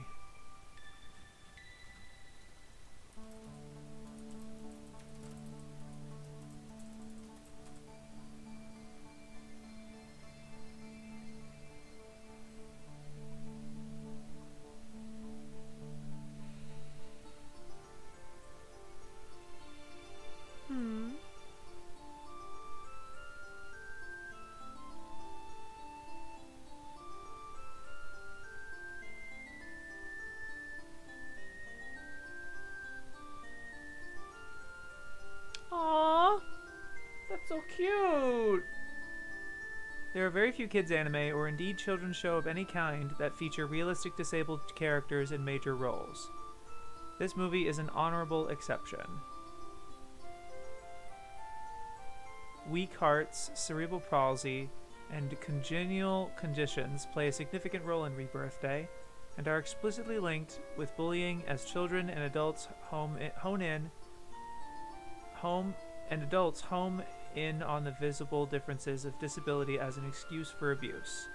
Writer and designer Shibuichi would direct the similarly themed My Sister Momoko at Magic Bus 4 years later. Director Satoshi Tetsuzaki, whose association with the studio goes back many years, but they just say Director Dazaki, but it's Tetsuzaki, was also executive producer on the title. So both clearly have a commitment to the theme of Kazuo Aoki's original story. The animation in this movie is no better than okay, but both the writing and story are absolutely inspiring. With so few shows presenting powerful, positive messages for children with disabilities, or those being bullied and doing the bullying, it is nothing short of a tragedy that this film hasn't been licensed and dubbed into English. I agree. That sounded so fucking cute. Let me just, animation is no better than okay. Writing and story are absolutely inspiring. And I'm definitely interested. Let me read you the synopsis, it's so cute. Well, it's sad, but it's cute. Asuka's mother doesn't like her. She seems to like Asuka's big brother Naoto, but she doesn't help Asuka deal with being bullied at school and deliberately ignores her birthday. When she tells Asuka that it would have been better if she had never been born, the little girl is so traumatized that she loses the ability to speak. And Naoto decides he has to intervene. He arranges for Asuka to go to stay with their grandparents in the country. The peaceful routines of rural life help Asuka to heal. Gradually, with the love and support of her grandparents and her best friend Megumi, she begins to understand the reasons why her mother and some of the kids at school are so cruel. She learns to confront them, help them to change, and even forgive them. And in doing so, she discovers the joy of living. Isn't it so fucking cute? Oh, my heart.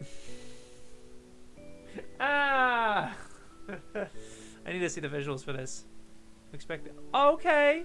Yeah. Yeah. That's cute. Boy, that's great. Boy, howdy. I'm excited. That's cute and good. Man. So cool. So cute. Wow. Wow. Wow.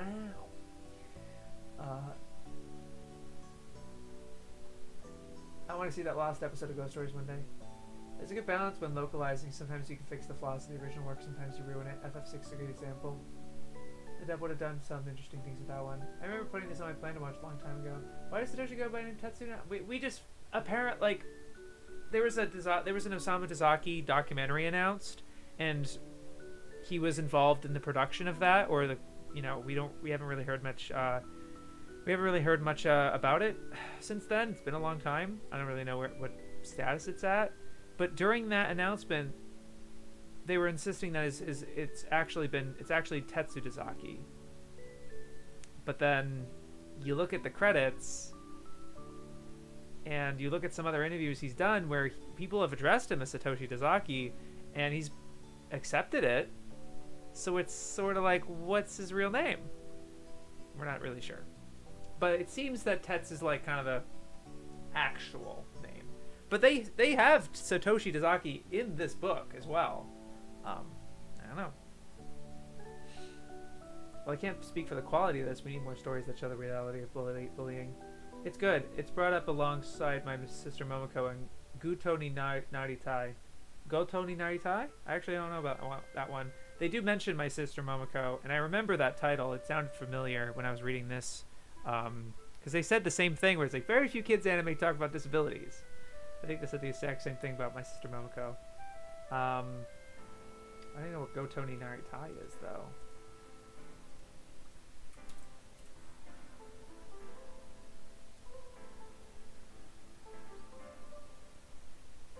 Aww. I was born with a bad leg. Hour and 14 minutes. It looks really cute.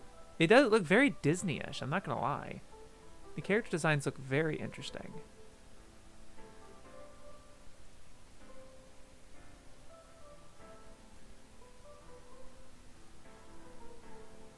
Yeah, let me do slash my sister Momoko slash Goto ni Naritai. Cool. Maybe Satoshi's a pen name or something? I don't know. Couldn't tell you. Alright, moving on. Reborn! The Tokyo Hitman Reborn! I'm very interested in what they're gonna say about this one after fucking Rave Master. Sheesh! Okay, here we go. Tsunayoshi's parents are worried about his low test scores and rock-bottom self-esteem. He needs to study and to man up, so his mother hires a tutor, hoping to get a nice young man who will help and encourage the hapless teen. Instead, she gets Reborn, a pint-sized childlike creature and a self-proclaimed mafioso. Reborn tells Tsunayoshi that he's the next heir to the Vongola crime family, and does all that he can to help him become a true godfather, including rounding up some minions for him. Reborn hopes to give him a stronger focus and greater willpower. Despite his determination not to be drawn into the world of crime, Tsunayoshi finds that he's becoming stronger, more confident, and better at making friends. Katekyo is a contradiction of kate kyoshi, Japanese for home tutor. My mom made me do extra study to become a mafia crime lord is a fascinating high concept, and Akira Amano's Reborn manga exploits it to the full. The rationale for the childlike appearance of Reborn and his kind is plausibly presented, and unlike most anime, in which adult authority figures not engaged in teaching or the military have a worrying tendency to die or disappear, Tsunayoshi's family and his family, capital F, stick around, though naturally they never get in the way of the young protagonist and his friends and foes filling the screen with their squabbles, battles, and rites of passage. Despite a slow start, almost 20 episodes spent on scene setting, character introduction, and comedy, it's endearing and silly, and the character designs, with their overtones of Bleach and Poltergeist Report, Yu Yu Hakusho, are oddly appealing. There are lacunae throughout the show, common in such long runs where slowdowns and flashbacks break up the impetus, trusting that fans are hooked and will keep coming back until the action picks up again. And of course, there are the usual rehashes of anime tropes, from the girl who can't cook to collectible MacGuffins like the infamous Pokemon. Infamous? To you? Whatever. Nevertheless, this uneven bit of fluff is a show you have to work at. You have to work at disliking. Refreshingly positive. They are more positive about Reborn than Naruto, or One Piece, or Bleach. I actually don't remember that Bleach one. It's been so fucking long since I read it. A standalone internet special. was released and streamed, taking the main characters on a tour of various holiday spots.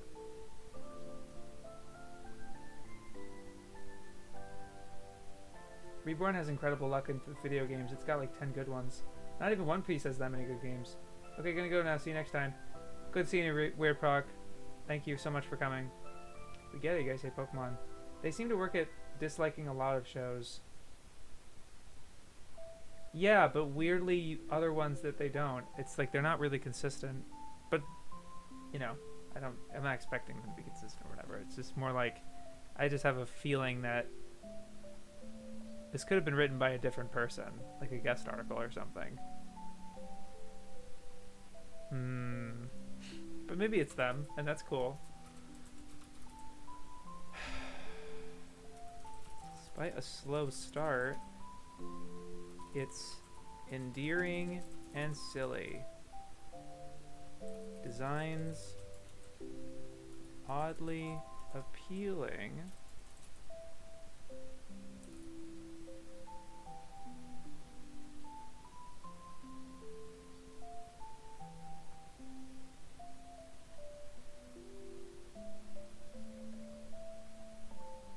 A show you have to work at disliking.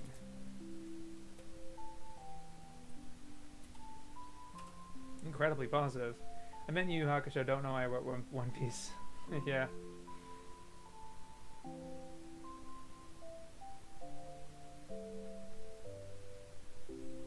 Alright.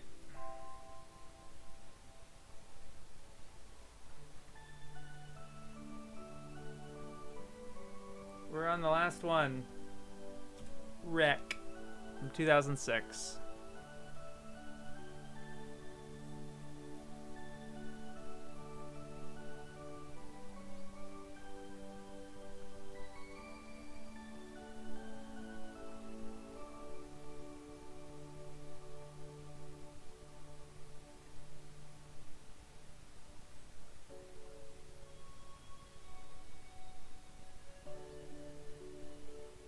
Rek's charm stems in part from its blatant appeal to an anime fan crowd, since while Aka may be obsessed with Audrey Hepburn, her personal vocation seems to lie in anime voice acting.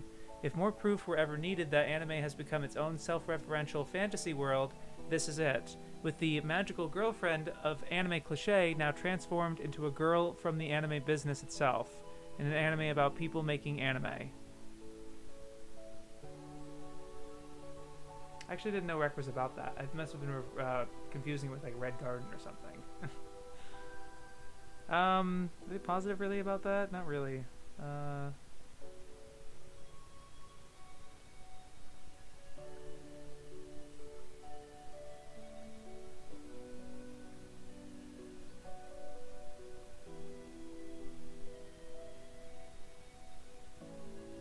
Yeah, whatever. That's it. 10:11 p.m. for me. Ugh. Let me get my picture frame somewhere besides my bed. I'm going to crash on it. Quality, comfort, and price.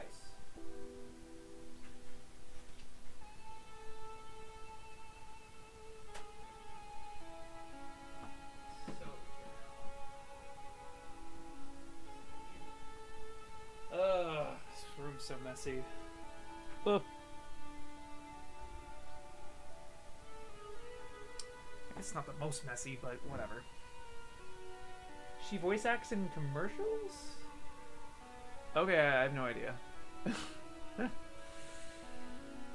Not gonna lie, I kind of wanted this to be an anime version of the Spanish horror movie Farfetch'd right now. Oh yeah, fair enough. Well. Did pretty good there, I think. Not a bad reading. Kind of interesting.